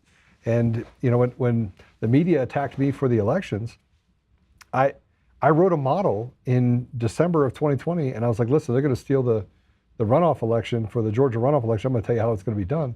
And I wrote a model, and I took it to Washington, and I met with counsel for Pompeo, and he was sweating in that room. And I looked over at him, and I looked at everybody else, and I was like, he knows. So both sides know. Both sides know exactly what they've done in stealing the elections. And both sides are complicit in that behavior.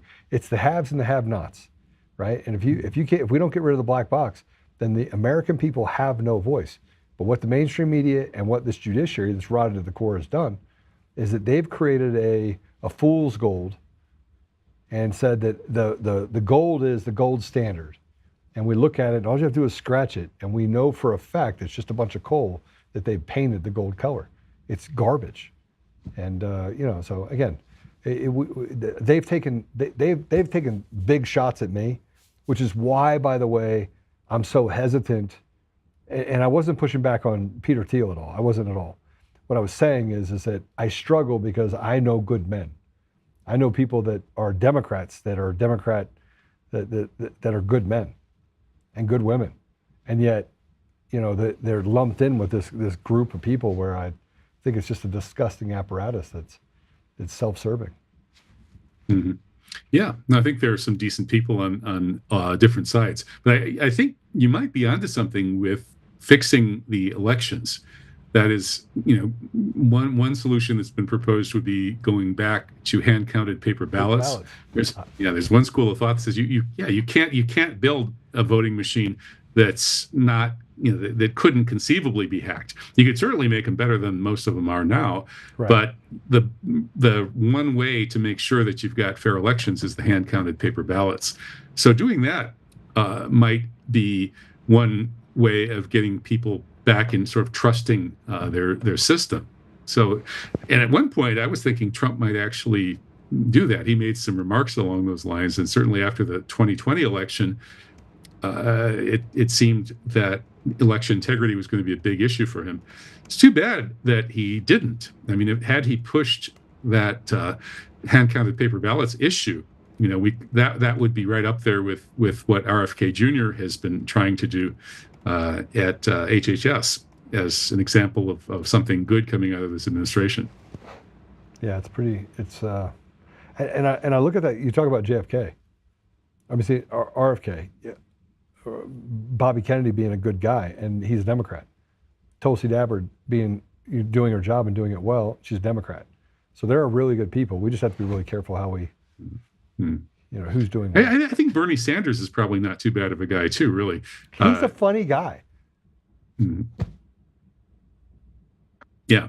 No, I think he's sincere. He games, he plays the game a little too much for my taste. Like he's not like a hardcore truth seeker. But I mean, they all have their downsides, right? RFK Jr., his whole relationship with the Zionists and the genocide is completely insane. Like, what's that about? I mean, they killed his father. I mean, they set up a hypnotized Palestinian patsy to murder RFK Jr.'s father, RFK Sr., and make sure he didn't become president, because had he become president, he would have tracked down the killers of his brother JFK, and that was the state of Israel. So, it's weird to have RFK Jr., whose father and uncle were murdered by the state of Israel, being such a fanatic, pro-Israel fanatic. And you wonder, is it Stockholm syndrome? Is he got some kind of psychological problem with that? Or is he conscious? Does he really know what's going on, and he's just overacting, as a way of staying out of trouble? I don't know. You keep the devil close, so you know exactly what his next move is. He keeps Rabbi Shmuley close, that's for sure. Yeah. Who's a terrible human being. Oof. Yeah. Yeah. He owns what, a dildo company? Isn't that what he owns? Yeah. It must be like it's a normal thing for rabbis to be into that business. I don't know. Deviance. Well, I tell you what, I just want to thank you for coming on. I want to thank you for allowing me to kind of, throw up on you as well and just get your perspective on things. It does help me quite a bit. I think it helps other people that are struggling with kind of where things are as well. So I'm going to give you the last word, but thanks, God. I'd love to have you back on again. And I'd love to have you back on again talking about the JFK assassination and 9/11. We could just do a whole show just on that, each one. Yeah, I'd be happy to do that. I'm not exactly a super duper expert on both of those cases, because I kind of stopped looking deeply into the JFK thing in like early 1990s when Oliver Stone's film came out. I said, okay, that's people know now. But 9/11, yeah, I spent a lot of time looking into that. I'd be happy to. So yeah, well, thanks, Joe. It's been great talking. And like I said, I really admire your courage in standing up on election integrity, which is such an important issue.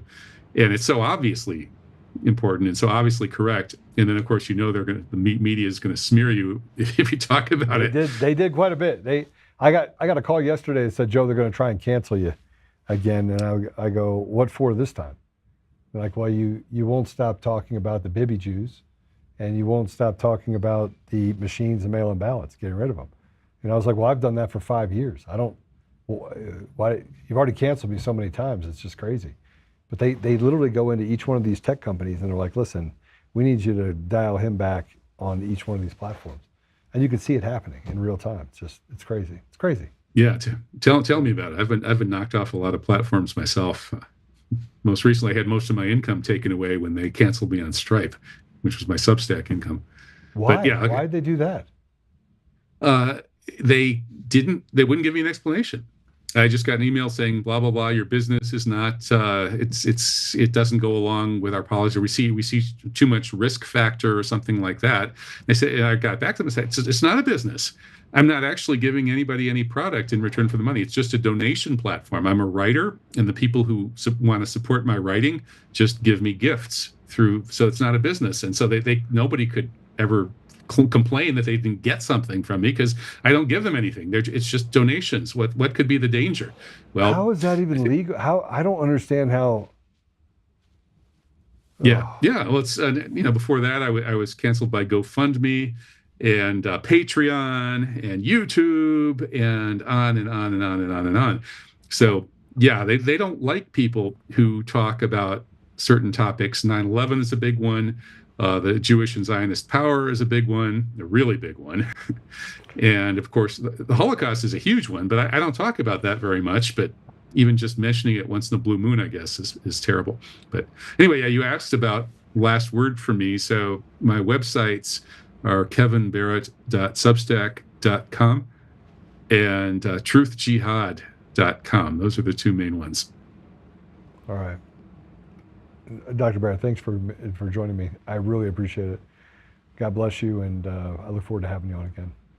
Well, thanks, Joe. God bless you too. Keep up the great work. All right, take care. You know, there's times where I get more out of the conversation than I anticipated. This is one of those times because I got to work through some of the things that go through my head on a normalized basis. I don't. I'm not going to go as far as to say that the Holocaust doesn't exist. I'm not going to go as far as to say that Jews are our big problem. But we have a cabal issue. We have a cartel issue, an organized crime issue in our country, and it's infected all aspects of our leadership. At the same time, we have to be, I wish we could just be reasonable.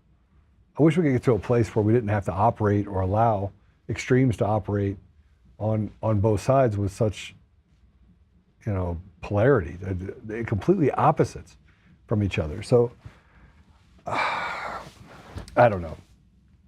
We're going to get to a place where we get to the bottom of the truth. We're going to make sure that the people that have stolen our elections are held accountable. We're going to make sure a lot of things do happen, but we have to be consistent and we have to continue to speak up about those things.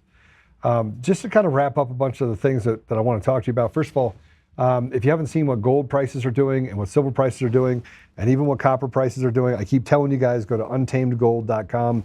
Just have them send you a packet, right? Have them send you a packet and buy what you can. And if you can't buy, you can buy coffee. If you buy coffee, you can buy $5 coins of copper. And it is, let me see what copper price did today. Copper right now is at $5. It's going to go up. Silver today is at $54. I think $54, $53.80 or $54. Gold is up nearly 4% today. 4% today. 10% just in the last 5 days. Something is happening. Put yourself in a better position. Gold price at $43.25. I keep trying to tell you over and over and over again, invest, invest, invest, invest, invest, invest, invest, invest. So I'm going to tell you again, invest in gold and silver. Go to untamedgold.com. All right, let's talk about some stuff.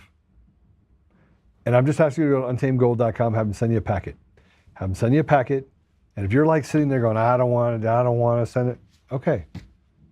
You cannot get yourself out of a position. It takes time to make money, but you got to be willing to put yourself in a position where you can make money. You can put yourself in a better financial situation. All right. So can we talk about some of the things that are happening that we talked about before?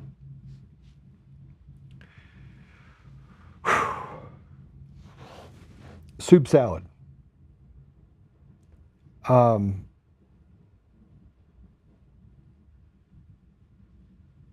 AOC is a nutball. Let's start at the beginning. AOC, and I just want you to hear what this woman's got to say. Play this first cut. And it is clear to communicate that as an individual. Now, to the question earlier as well, when they talk about Republicans and their success online, they have been successful because they have also been very clear, especially digitally, about what they believe. That women are inferior, that they do not deserve equal rights, that they believe that LGBTQ Americans are subhuman, that they believe and are circulating disgusting racial and white supremacist messaging that they are able to get away with digitally and online.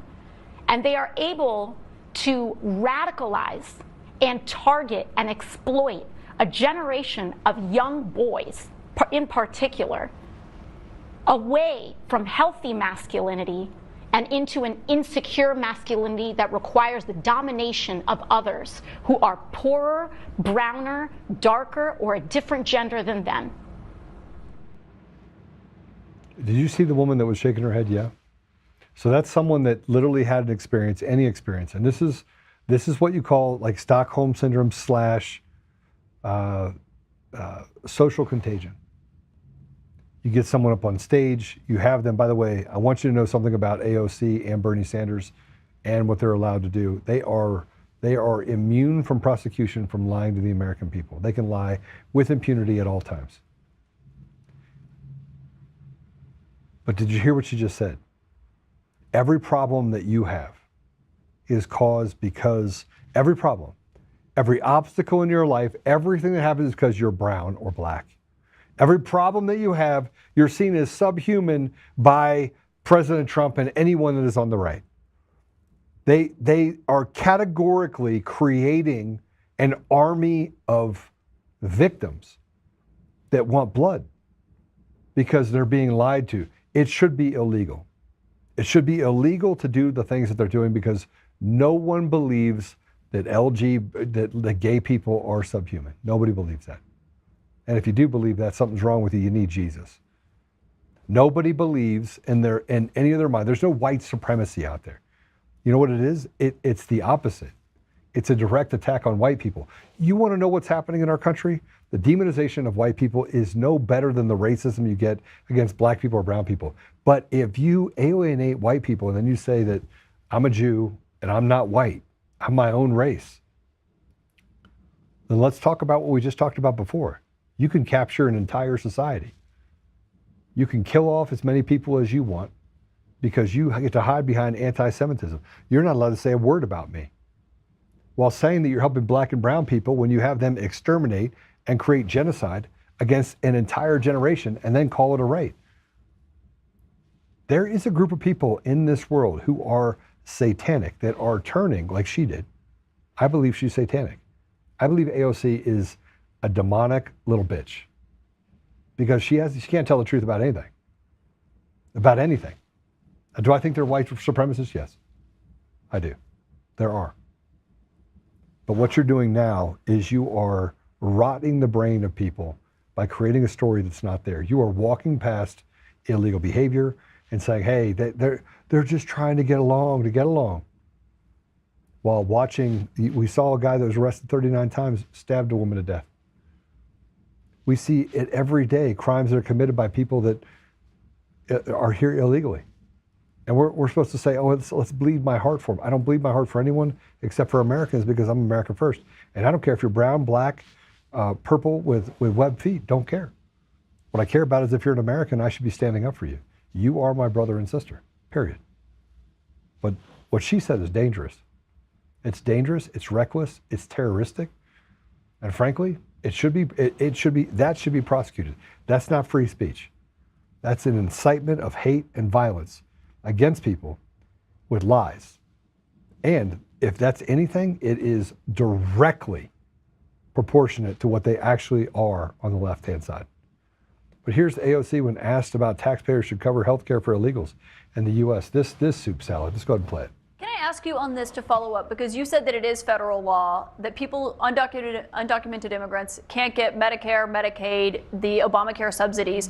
Do you believe that should be the law, though? Or do you think undocumented immigrants should have access to federally funded health care? I believe personally that health care is a human right. I believe that every person should be able to go to the doctor. But I believe that right now, federal law is the federal law. And that absolutely, that U.S. citizens and people who pay into our programs deserve to be covered by these programs. And I mean, once again, I do believe that the federal laws that we have on the books are appropriate. But if you could choose, do you believe that should be changed? Pardon? If you could choose, do you believe that the federal law should be changed? I don't. I believe in a single-payer healthcare system where if you go in and you need a doctor, you can get the medical attention that you need. Okay, let me just... You're a retard. You're a freaking retard. You mean like the system that you have up in Canada? See, this is why there's no common freaking sense in this country. There's none. Single payer, where if you need something, you can go get it. Let me just tell you what happens in Canada. You have an ailment, they give you two choices. Let's say it's a comorbidity that was caused by vaccines that you've been pumping into your body for the last 2 decades. And for somebody to say there's no correlation or causation, you're just a retard too. But let's hypothetically say you're up in Canada and you go in and you have a comorbidity. They say, okay, option A over here is we'll get to you in 6 to 9 months. Option B over here, option A is that. A B over here is euthanasia. We can go in here, we'll put you in this little pod area, walk over here, and we'll just kill you. How about that? How about you just off yourself? That's single payer health care. And if you think I'm wrong, go up in Canada and see what they do up in Canada in order to get health care. They have to pay extra for it. So you have this nationalized health care, and then right next to it, and by the way, if you're an Indian, oh my gosh, you get the best health care ever. You get to step to the front of the line because white people, you don't belong. If you're Canadian, generationally Canadian, get the hell out of here. Now we got Punjabi over here and needs he needs his penis taken off. We're going to put him at the front of the line. That's the reality of what we're dealing with. And you talk about the fact that illegals can't get Medicaid or Medicare. They can, and they do, and they have. By mandate, they've had it. She's lying. So not only do you have the Communist News Network and CNN, but you got the CIANN. You got it run by a bunch of douchebag retards that can't tell the truth if they were standing on it. But they want to say that, hey, they're the virtuous ones. They're the ones telling the truth. They're not virtuous. These people are flat out stupid. But you know what? They're not stupid. They don't even believe what they say. And I'll tell you how you know it. AOC, if you go back and watch that, just hit the reverse button, go back and watch it. When she's asked the question again, she has to reset her head and said, pardon me? Because she had to come up with a way to finish off what she thought based upon not degrading what they're currently in the government. Because if she said too much, she would have to admit that they do get Medicare and Medicaid. And by the way, they don't not only get Medicaid and Medicare, they can go into a hospital and they've gamed the system. They could have a hang toe on their foot and they'll say, I have chest pain. Go to the front of the line. The hospital pays for it. The hospital gets incentives for taking care of illegal people. And they get dollar per dollar tax credits so they don't have to pay taxes. And the American people foot the bill, period. Well, here's another one. This is Speaker Johnson listing off why the Democrats, and I said this at the beginning, is the Democrats or Republicans responsible for it? In large part, both are responsible for it because they've allowed for elections to be stolen and for soup salad to become the lay of the land. But this is Johnson talking about the demands that these anti-American, treasonous, seditious traitors have to end the shutdown of the federal government. Let's go ahead and play it. And they would send $500 million to liberal news outlets by refunding the Corporation for Public Broadcasting. It would also restore up to $5 billion of American taxpayer funds for wasteful spending for international projects. Here's a couple of examples. This is in their legislation, their counterproposal on the CR to keep the lights open. This is what they want to do. They want to spend $24.6 million of your hard-earned dollars as a taxpayer for climate resilience in Honduras.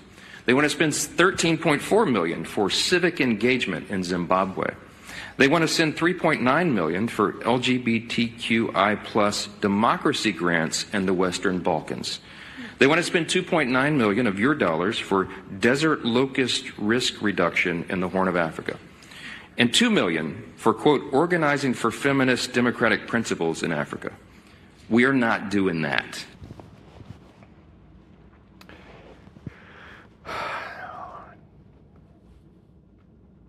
Okay. These people justify their bad behavior. And I come on here and I tell you every day that I am prepared for whatever comes my way. I'm prepared for it. And that I have already made a decision in my mind how I'm going to handle certain situations. I train to it. I carry a gun everywhere I go. Everywhere I go. And not only do I carry a gun, but I make sure no matter where I am at any time that I'm prepared to use it. It doesn't matter to me. I've already made the decision. And I think that everyone knows that about me. And they say, oh yeah, this guy is completely unhinged. I am the least unhinged person you are going to find. Least. I'm a guy that understands the reality of what I face going into this kabuki theater with Coomer. I know that if we don't get rid of machines and mail-in ballots, that our country is done and we are all going to die. I know the reality of seeing what's happened to other nations because I've been there. I spent time in nations that frankly none of you would want to go. You would never want to go there. I have seen people die of the common cold. I saw a kid get run over by a train in one of the biggest slums in all of Africa. A little kid, 2 years old, walked in, boop, boop, run over by a train at 9:30 at night in a place that frankly most people wouldn't even go at 9:30 at night. So I am absolutely 100%, I am not trying to lecture you. I am telling you right now that I've had to come to grips with the reality of what's in front of me. I don't like the CIA. They don't like me. You got Sam Faddis, that lion sack of shit, who flew out here because Sidney Powell wanted him to interview me, went to a restaurant, sat there, I told him everything that happens, and that piece of shit ran back and said, oh, at worst, he's embellishing. I didn't embellish a fucking thing. I watched as these little shit bags on both sides of the aisle have done egregious things to the American people, all while saying, Joe, it's complicated. Well, fuck off. It's not complicated. You're just a bunch of weaselly little cowards. But nothing compares to what I'm about to show you. Nothing. And if I don't get any more of these stupid phone calls from spam, where these political calls, enough. We have an entire year. Fix the elections and the mail-in ballots, and then I'll give you my money. And throw Coomer in jail and Polis in jail. Throw those people in jail, then you get my money and my time. I'll work for it for free. I'm about to show you something that makes my blood boil. It makes me want to be a vigilante. I'll be honest, it makes me want to vigilante justice. And I know that God does not want that for me. I know He has prepared me to do certain things. He's prepared many of you to do certain things. But I want to show you this. Libs attack TikTok. Kendra Briggs, this piece of trash judge on the left, this scumbag trash heap of a judge, gives no jail time to the teens responsible for brutally attacking the Doge employee Big Balls. They were sentenced to probation, and the Judge Briggs instead says her goal was to rehabilitate, not to punish.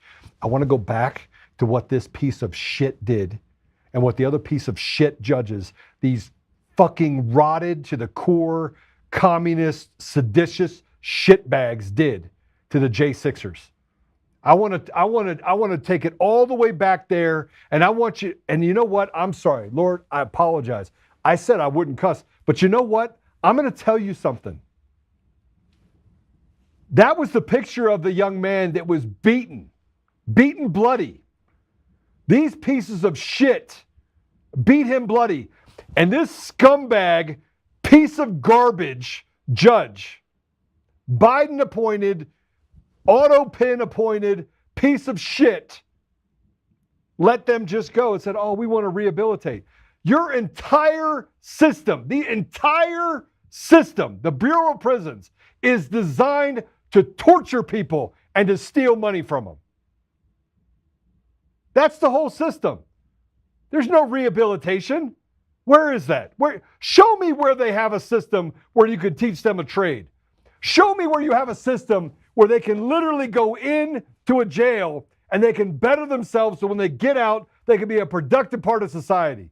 You don't have it. You give them meatloaf and a bunch of other things and let them build shanks in the back and have your prison guards run drugs through like it's candy. And everyone knows this is the way it is. Everyone. Everyone knows that that's what the Bureau of Prisons is about. Everyone knows what they did to Tina Peters.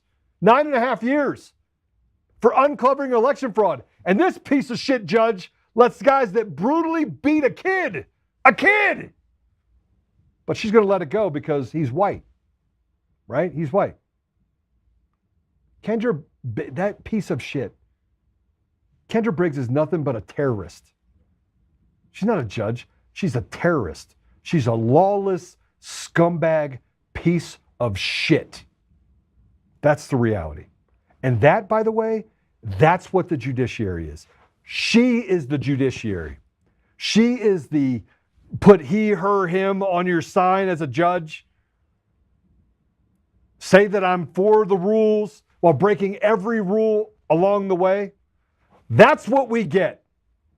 Is a judge that will let a kid get beaten and then say, let's not worry about the kid because he's white. Let's not worry about the kid because he's a conservative. We don't care what you do to them. We want to treat them, you just heard what AOC said, subhuman.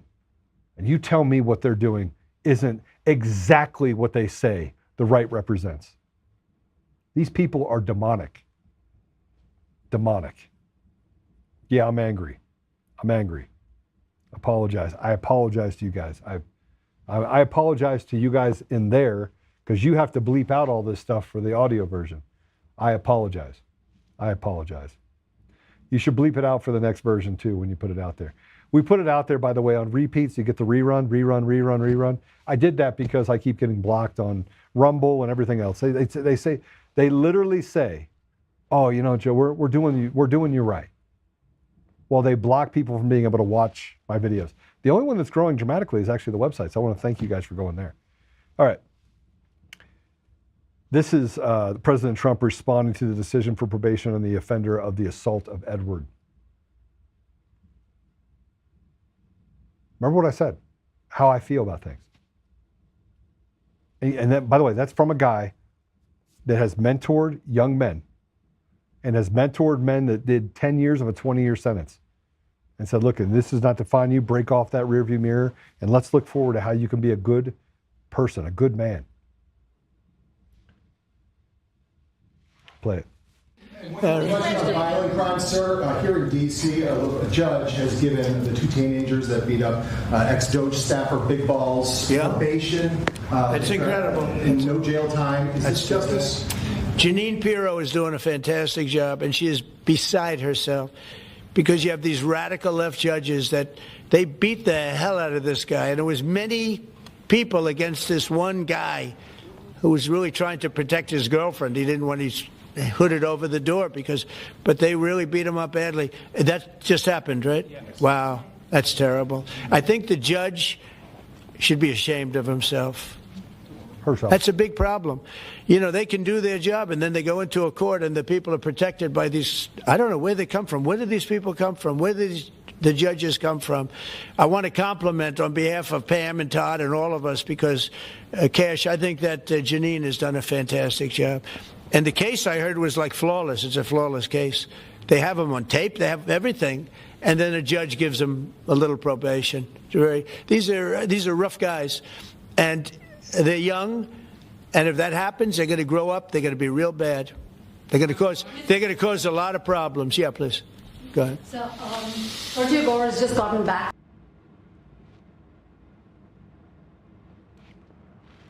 How do you create accountability when you have a captured society? How? How do you go through life You know, I got a notice from the IRS for the company that says, "Oh, you owe us $3,900." And I looked over at it and I was like, "What? 1065? Yeah, it doesn't have anything in that area. They just make it up. They just make it up. Just make it up. We're just going to charge you whatever we want." We have a lawless society. Good people get taken advantage of by a system that is designed to destroy them. And the FBI is supposed to be looking out for the American people. The federal government is supposed to be looking out for the American people. The state governments are supposed to be doing the American people right, but they don't at all.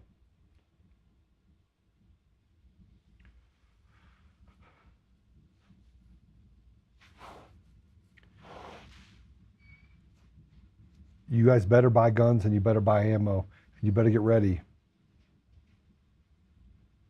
You better. Because if they can just let these guys out and just beat this kid. And you saw the picture. Put the picture back up again. Put the picture back up. He got beat bloody. That's his blood. They just beat him. That's the kid. That's Edward, a guy that literally came in to do good inside the government. And that criminal piece of shit on the left, yeah, that's the one that let him go because we're going to rehabilitate him. They should have gotten 20 years. They targeted him, and they did what gangs and what cartels do. You better go make sure you build a fraternity. And by the way, I had this meeting yesterday in Illinois. You go be building a fraternity in your area. I'll come in. I'll fly in. You just let me fly in, and we will go through what that fraternity looks like. We should have fraternities all over the country of men that are willing to stand up. And when these lawless people show up, you just make a phone call. You make sure 50 of your brothers show up. That's what we need right now. We need a fraternity of men. We need to get back to biblical fraternities of men. And then we can hold everyone accountable, including these crooked piece of shit seditious judges. So let's see what happens in the lawlessness of Chicago. You ready for this? All right, play the first one. Like all the protesters showed up. And right now, what are we specifically looking for as we are driving around? We are inside this plaza called Elgin. So we have a lot of targets that frequent this area.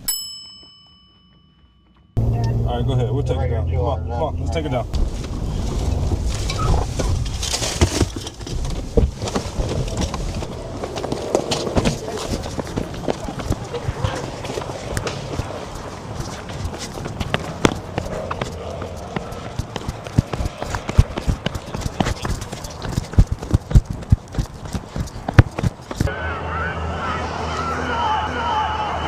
Look, now you have all the protesters coming.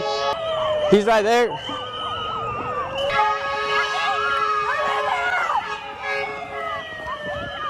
Get the out!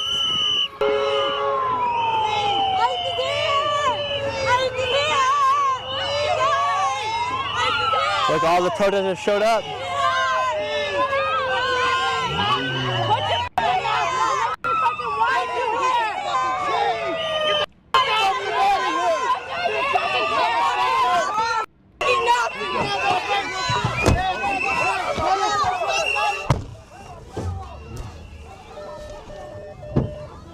Whoa. Jeez. There, those two right there.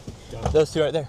That lady hit our car, so if we had like more people, she would have got arrested. Really? Yeah, because multiple people hit the car.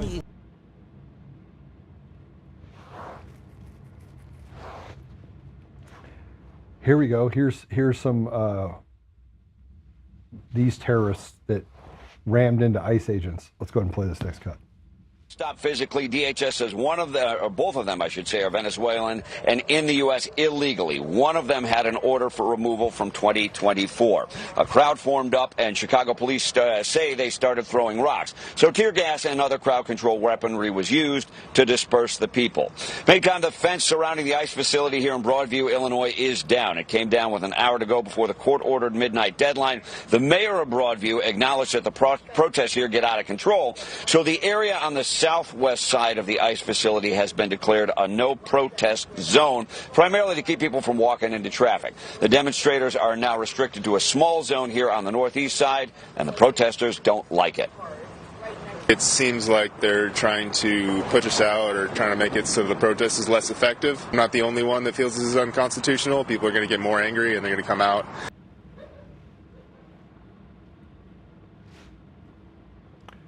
You see this guy standing up for any veterans that are committing suicide? No. You see him maybe giving some of their money to these illegals? No. No, they get paid by NGOs, no-show jobs, money under the table. They get paid to actually sit out there in the street. They don't have jobs. They're professional protesters. They get paid by this group of nonprofits that are out there and federal programs that give money to people so they can pass out money and do damage to the American people. Most Americans, by the way, don't care about anything other than let's take care of America first. Here's chaos in Chicago when a large crowd interferes with federal work in a ICE enforcement. How come no one's at work? Let's say it. Go ahead and play it.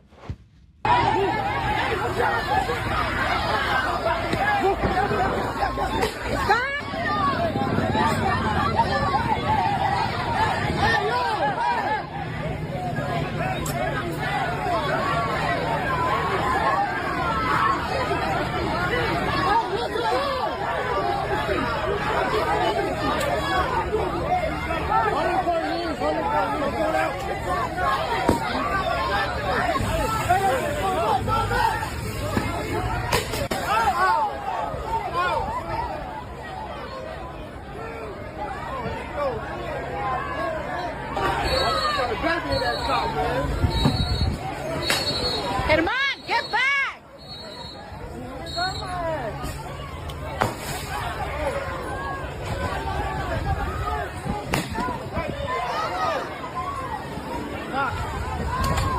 Alma.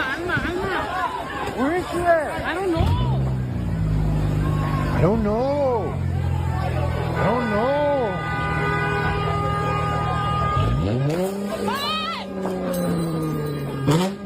Did you guys see that baby? Why in the world would you bring a baby to a protest?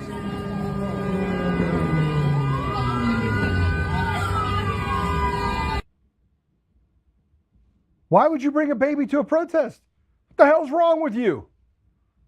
This is what I say when you hide behind innocent people because you want something bad to happen to your own children. Something's wrong with you. But you got to see this. Governor Pritzker, a big slob. ICE and Border Patrol agents are barred from making civil arrests of illegal aliens in Chicago courts. I want you to know what sedition is. Okay, you know what sedition is? Sedition is doing things to basically overthrow the American government, the federal government. And that's what they're doing because this is an illegal act. You're here illegally. Play it. Cook County Circuit Chief Judge Timothy Evans is barring civil arrests of people when they are at county courts. Evans said in a statement, quote, access to justice depends on every individual's ability to appear in court without fear or obstruction. Our courthouses remain places where all people, regardless of their background or circumstance, should be able to safely and confidently participate in the judicial process. Judicial process is that you're to be removed if you're here illegally. It's pretty simple. Now, I don't agree with going after just law-abiding citizens. I don't agree with that. I don't agree with, by the way, even going after people that have been living here for years, that are here illegally, that have established themselves in the community, never gotten in any trouble, that go to work. You can hate me for it. I think it's unrealistic. But that's not what's happening. People are being taken out of the country because they're on a list. And the list says you have a ejection order. And the ejection order is pretty simple. You did this. You committed this crime. I'm going to tell you right now, there's not a country in the world you can go to today that if you do a DUI in the UK, you're going to go to jail for a year. You're in jail for a year. I'm just there on vacation. When you sign that little form, if you don't pay your fine, if you drive in the district of London, because if you drive in that area, you have to pay a fine because you're a car. For certain hours, you can't drive your car there. If you do drive your car there, it's a penalty. If you don't pay it, when you come back, they will arrest you at the airport. You go directly to jail till you pay the fine. If you commit any crime, let's hypothetically say that you accidentally push someone and they fall and hurt themselves, and you're in France, you're going to jail. And you'll be barred from the country. Now, if you're an illegal there, you can do whatever you want, but if you go in there and you're a law-abiding American citizen, you're going to jail. You think I'm kidding? Go try it. But in the United States, you have these wackos that want these people to be here because they want the chaos that ensues. But if you didn't commit a crime and you're here and you've been here for a couple of decades, man, I'm sorry. I have a hard time with it. I do. You could say that, oh, Joe, you either it's all or nothing. I would tell you that's not true. Here's an Obama-appointed judge that ruled that all federal agents operating in Chicago under Operation Midway Blitz must now wear body cameras. Play it. Breaking news, a federal judge issuing a major expansion her order concerning federal agents involved in immigration operations in Chicago. She says all of them must have body cameras, all the agents there, and then they have to keep them turned on while they're deployed throughout the city. The federal judge doesn't actually have that authority at all. But at least all the judges are now identifying themselves so they can be tried for sedition. That's what needs to happen. Try them for sedition. Look, there's only one way that ends. One side or the other. The ridiculous side that wants to groom children, cut off penises, and do all sorts of harm and have little second graders reading things about masturbation. Either that wins or morality wins. But right now we're at the stage, we're at the find out stage. And at some point we're going to have to put our foot down and say, look, this is going to be painful and people aren't going to like it. This is the Tiananmen Square on the opposite. This is where evil has overrun our country, and now it's time to put the unrest down by basically calling out and saying, look, we're going to go back to a more moral society. Here's where it is. And by the way, if you're a bad judge, you're out. And if you have to replace 50,000 judges, you do. And if you have to arrest 50,000 judges, you do. Stephen Miller had this on Pritzker. I think you're going to like this one. Play it. I mean, he's a fool and he's a moron, but also, most importantly, Sean, he hates America. And let's just be honest about it. You can't love your country and then fight President Trump to keep murderers murdering. Just think about that for a second. President Trump is saying, let us work with you, with the FBI, with ICE, with ATF, with DEA, with the National Guard, to stop the murdering in your city. And Pritzker is saying he wants to protect the murderers, the people that are shooting dozens and dozens of people every single week. Chicago is more dangerous than Baghdad. It's more dangerous than Mexico City. So shame on Pritzker, and God bless President Trump for fighting for the citizens of this country, Sean. That's a guy I really like, Stephen Miller. But they're not talking about it. It's sedition. Governor Pritzker is committing sedition. You have states' rights. You also have federal laws that you have to follow. And now you have people inside of the state that are allowing federal laws, immigration laws specifically, which is, it's a federal deal. It's not a state deal. States don't have authority when it comes to immigration. You just don't. You can say, I want 20 million people to fly into Illinois, and I want to give them all. This is not Canada. You don't have different ability by different areas to do what you want. What is not enumerated to the federal government relies to the state. Second Amendment, by the way, is built right into there. It comes right after free speech.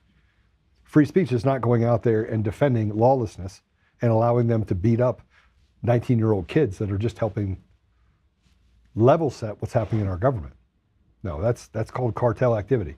But now cartels are teaming up with left-wing terror organizations, Antifa groups, to murder border officials. This is unbelievable. Play it. $5 to $10 grand for kidnapping of ICE agents or Customs and Border Patrol agents, non-lethal assault, $50,000 for the assassination of high-ranking officials. Whew. Here's Greg Bavino. He works in Chicago. Says he had a bounty on his head. Watch. We've got $50,000 bounties on the heads of federal law enforcement officers. We have criminals ramming vehicles, criminals bringing guns to protests. This is not regular street crime here in Chicago.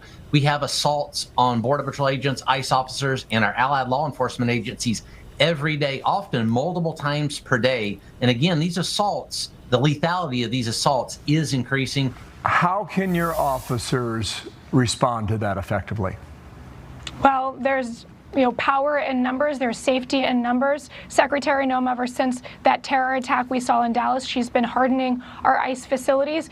President Trump has called in the National Guard, a very prescient and great, strong leadership we've seen from the President of the United States. But, I mean, we are seeing a coordinated, highly organized waging of war on our law enforcement on the streets of Chicago. These men and women are simply enforcing the rule of law and doing their job, and yet there's these foreign terrorist networks who are going after them. They're using a tiered system of bounties to go after them, whether it be doxing their family members, kidnapping, even murdering these brave men and women. That's the reality. That's what people like Kyle Clark, who is the 9 News in Colorado, that's who he advocates for, is these cartels killing Americans that are standing up and doing their job. And none of these ICE agents, none of them, are stepping out there and saying, I'm going to go after this mom and pop store owner here. I'm going to try and take people out of the street that are just trying to take care of their family. That's not what they're doing. The list has a requirement. The requirement is you had to commit a crime. That's the priority list. It's not just, are you here illegally? And are there cases where they actually have people that are here illegally, they get picked up and they get sent back? Yes, there are. 100%. And is bad stuff happening to good people all the time? Yes. Yes. But unfortunately, is it or is it not that we want opportunity for our kids, for our children? Man, I want the black community in the inner city to have opportunity. I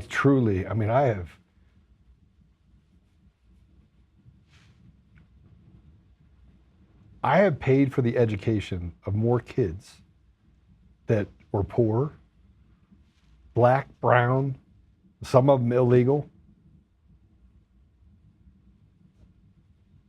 And I did so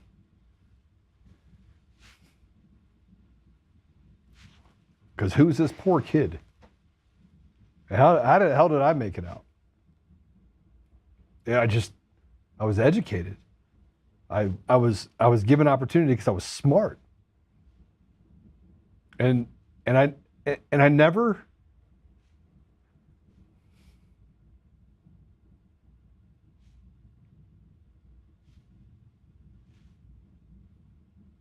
never felt like I deserved it. But what they're doing is taking opportunity away from all of them. It's allowing that chaos to exist so that black kids get to grow up with education systems that are just shit. And maybe they can go be an athlete. Maybe. And then the 99.9% that can't, maybe they could go be a drug dealer and go to prison for a couple decades. I mean, because we're trying to rehabilitate kids, right? No, we're not. We're building thugs and criminals. We're not teaching them anything. We're not teaching them to love the people around them. We're not teaching them to be fathers. We're not teaching them to be husbands. We're not teaching them to be mothers and sisters and wives. We're not teaching them that. And the only thing that we see is Barack Obama get on there and talk about like he's on the high horse. He has abandoned black people. He abandoned them. The leaders and Pritzker, that fat white dude, he doesn't give a shit if they shoot each other in the streets. I mean, let's be realistic.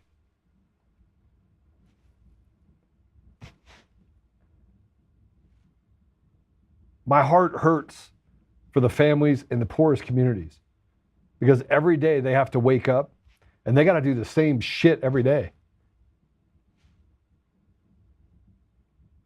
And the pain, watching your kid get mowed down and shot, and so your brother grows up and wants to be a gangbanger too, so he can get his vengeance. And then we just take God out of the middle of it. We let these Satanists just say it's all white people. Man, it is literally the Democrats that are stealing every opportunity from these young men and women. These kids don't have a chance. And if you think that I got 5 years ago, I got involved in this when I did the Reopen Colorado movement. If you think that I got on that call with Antifa because somewhere along the line it was like advertising clicks or I wanted to get involved in the election, it's because I was watching my community burn to the ground.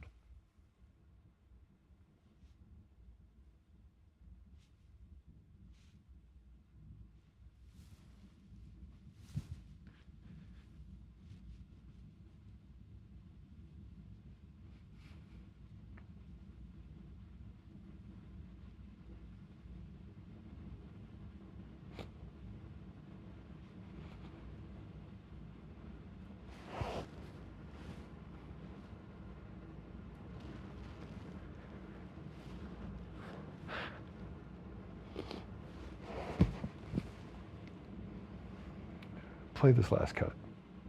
Did you get baptized this morning? Yes. Why did you do that?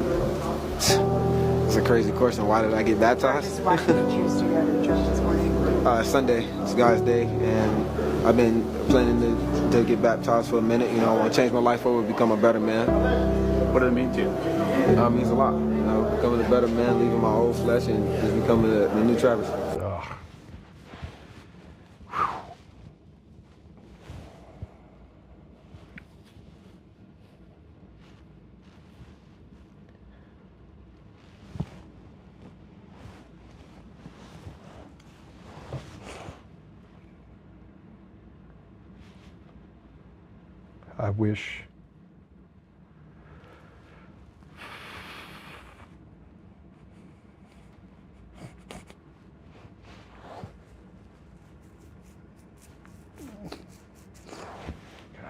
I wish I didn't care.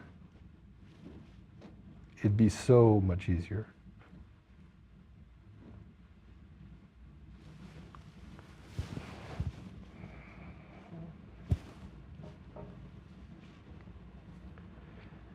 Oh, man, it's killing me.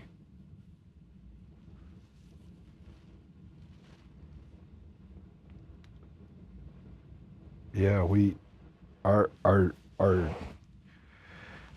job is to do what we can, and sometimes it's just not enough.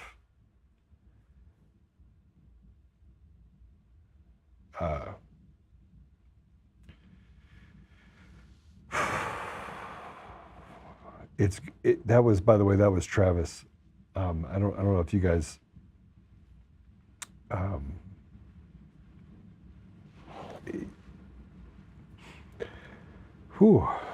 That was Travis Hunter, who is the extraordinary athlete that came out of University of Colorado. Plays both ways.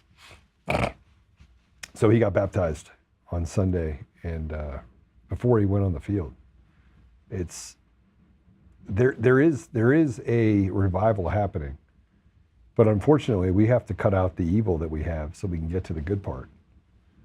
And that's not what the left wants. That's not what the Democrats want. They want to lie to you. They want to cheat. They want to steal. And they want to rob our poorest of our community. They want to make them victims instead of making them victors. They want to take away their ability. And pastors are they're so corrupt and to the core and say, I can't talk about politics. It has nothing to do with politics. It has to do with right versus wrong. It's good versus evil. We can't talk about that either. I'm disgusted by what's happened. And yet at the same time, I feel like this immense amount of hope that we're finally cleaning it out. But it's hard to watch because there's this thing, this evil that gets to take away relationships, and it gets to replace it with this void of just a lie. And people bite off and they listen to that lie.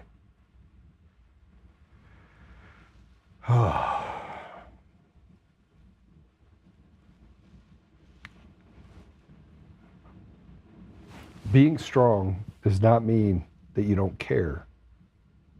Saying that you're ready to do things and do harm to someone does not mean that you want violence.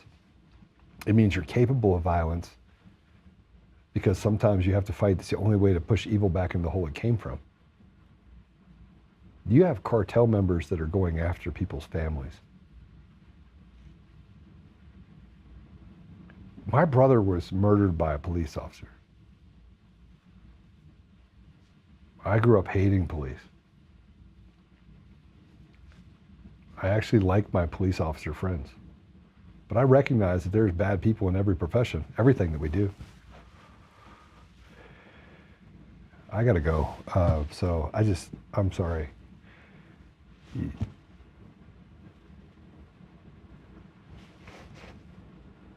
At some point, I want to get to a place where the good wins, and that people like AOC and Schumer and all these people aren't allowed to lie with impunity, and where, you know, it's just not a zero-sum game, and we can say it's all white people, or all black people, or all brown people, or whatever, Asian people. We never talk about Asians. Damn assholes are always like at the top of the list on every test score out there. Little smart guys. Can't say anything about Asians because they're smart as a whip. Cancel me for saying that. Tina had a hearing today, and so we're going to pray for Tina. We're going to pray for President Trump. We're going to pray for our community, and we've got some healing to do, but we can't do healing when you have people like Soros and these evil people that just allow our communities to become victimized. We don't care about education. We care about victimization. And the entire system is captured. I think that's the most horrible part about losing Charlie, is that it's not being well replaced. He was so gifted because he never got angry. And he never cried being a victim. He didn't care. He went in there and he wore the armor of God everywhere he went.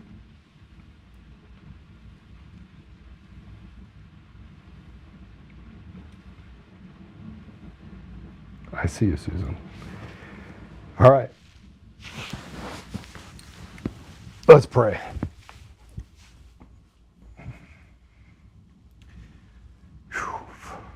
Father God, I'm just angry. And I know there's a lot of people that are angry. I want to be less angry. I want to be more effective. I want to end all the suffering that we have in our communities. I want everybody to have opportunity. I want to be in the utopian world, Father. I want to be in a place where, we don't have to have a conversation about black kids in Chicago shooting other black kids, or trying to figure out who the bad guy is. Is it a MAGA guy, or is it an Antifa kid, or is it a transgender this or that? That we can get to a place where we can normalize society based on what's real, not what's not real. I want us, Father, to get to a place where we can recognize and be able to speak about good versus evil, no matter where it is and what it represents. If it's Muslim, great. If it's Jewish, great. But that we individualize the cartel itself for what it is, and the evil that it produces, and the things that it does to hurt us as a community. Father, I don't know what the answer is, but we're going to bring it to you right now, and I'm just going to ask you, Father, to help us work this problem and help us work past all the obstacles that are in front of us, and if you could bless our leadership, President Trump, Tom Holman, Tulsi Gabbard, Bobby Kennedy, Kash Patel, Dan Bongino. I know Susie Wild's got a tremendous job. Peter Tickton, John Case. I could just keep going on the men and women that are standing up and doing great things. And yet, Father, we still seem to fall behind on servicing the problem and not the symptoms. And it's easy for me to be an armchair quarterback and say, this is our priority. But I just feel like we haven't gotten to the place where we're willing to pull the roots out of these problems that we have in our society. So I just ask you to give our leadership the strength to do that, the character to carry through and to do the things that are necessary in order to protect our children and our grandchildren and generations we'll never know. Help us, Father, that we may cut out the evil that we have and break free of any sort of owning, that they feel like they own us and that they can guide the American experiment in their direction, which only seems to favor a small group.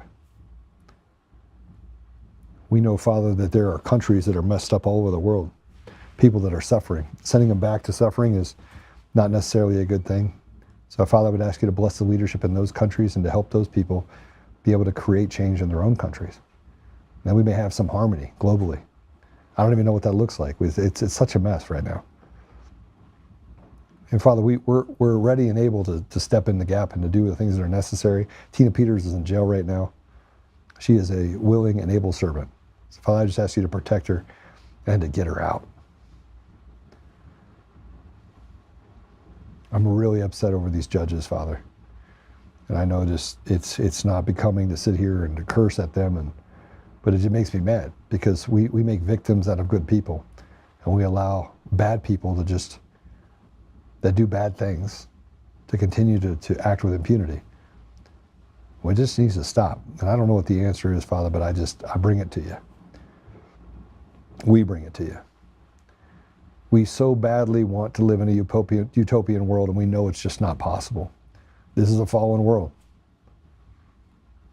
So, Father, I just ask that you help us put on your full armor and to be able to go out there and to do battle. Some of it with words. And I don't know what the answer is for replacing Charlie Kirk, but man, we got to figure out a way to reach these young people and to give them the full armor of you, Father. Help us, Father, that we may be bold in our speeches. We may speak truth, and that we may set aside petty differences and get to a place of dialogue. But dialogue with good, not a dialogue with the ridiculous. I ask these things, Father, humbly in Jesus' name. Amen. Whew.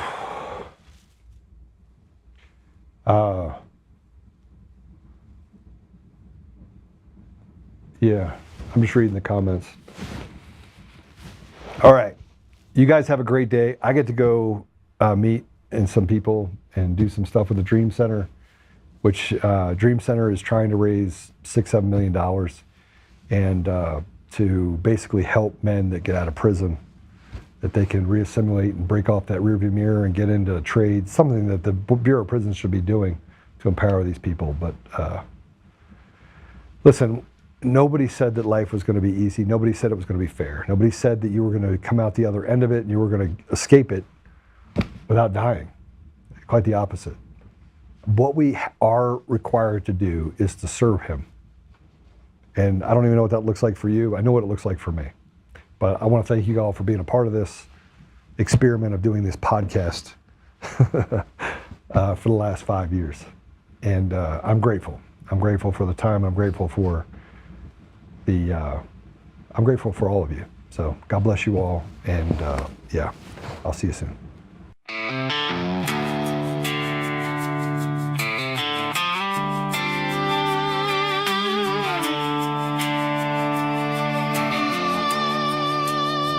Rise up untamed in the heart of the fire where the wild ones roam. Oltmann's calling, bringing truth back home. From conservative daily to this untamed fire, we shatter the silence, lifting spirits higher. No chains can hold us, no lies can prevail. Authentic and fearless on this rugged trail.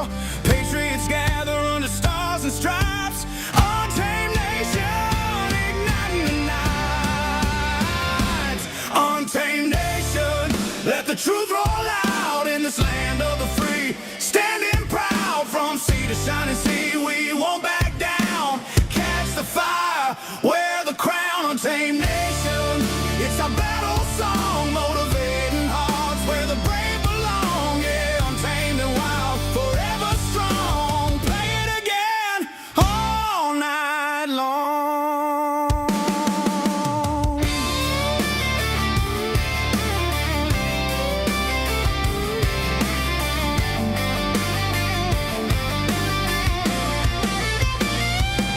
Break the mold, chase the real. No more games, time to heal. Joe's voice leads the untamed crew. Truth matters through and through. Untamed nation, let the truth roll out in this land of the free. Standing proud from sea to shining sea, we won't back down. Catch the fire, wear the crown, tame nation. It's our battle song, motivating hearts where the brave belong. Yeah, untamed and wild, forever strong. Play it again all night long.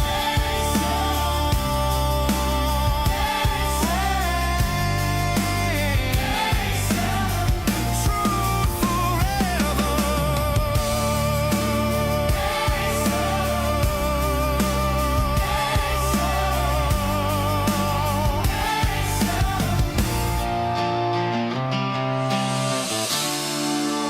True forever.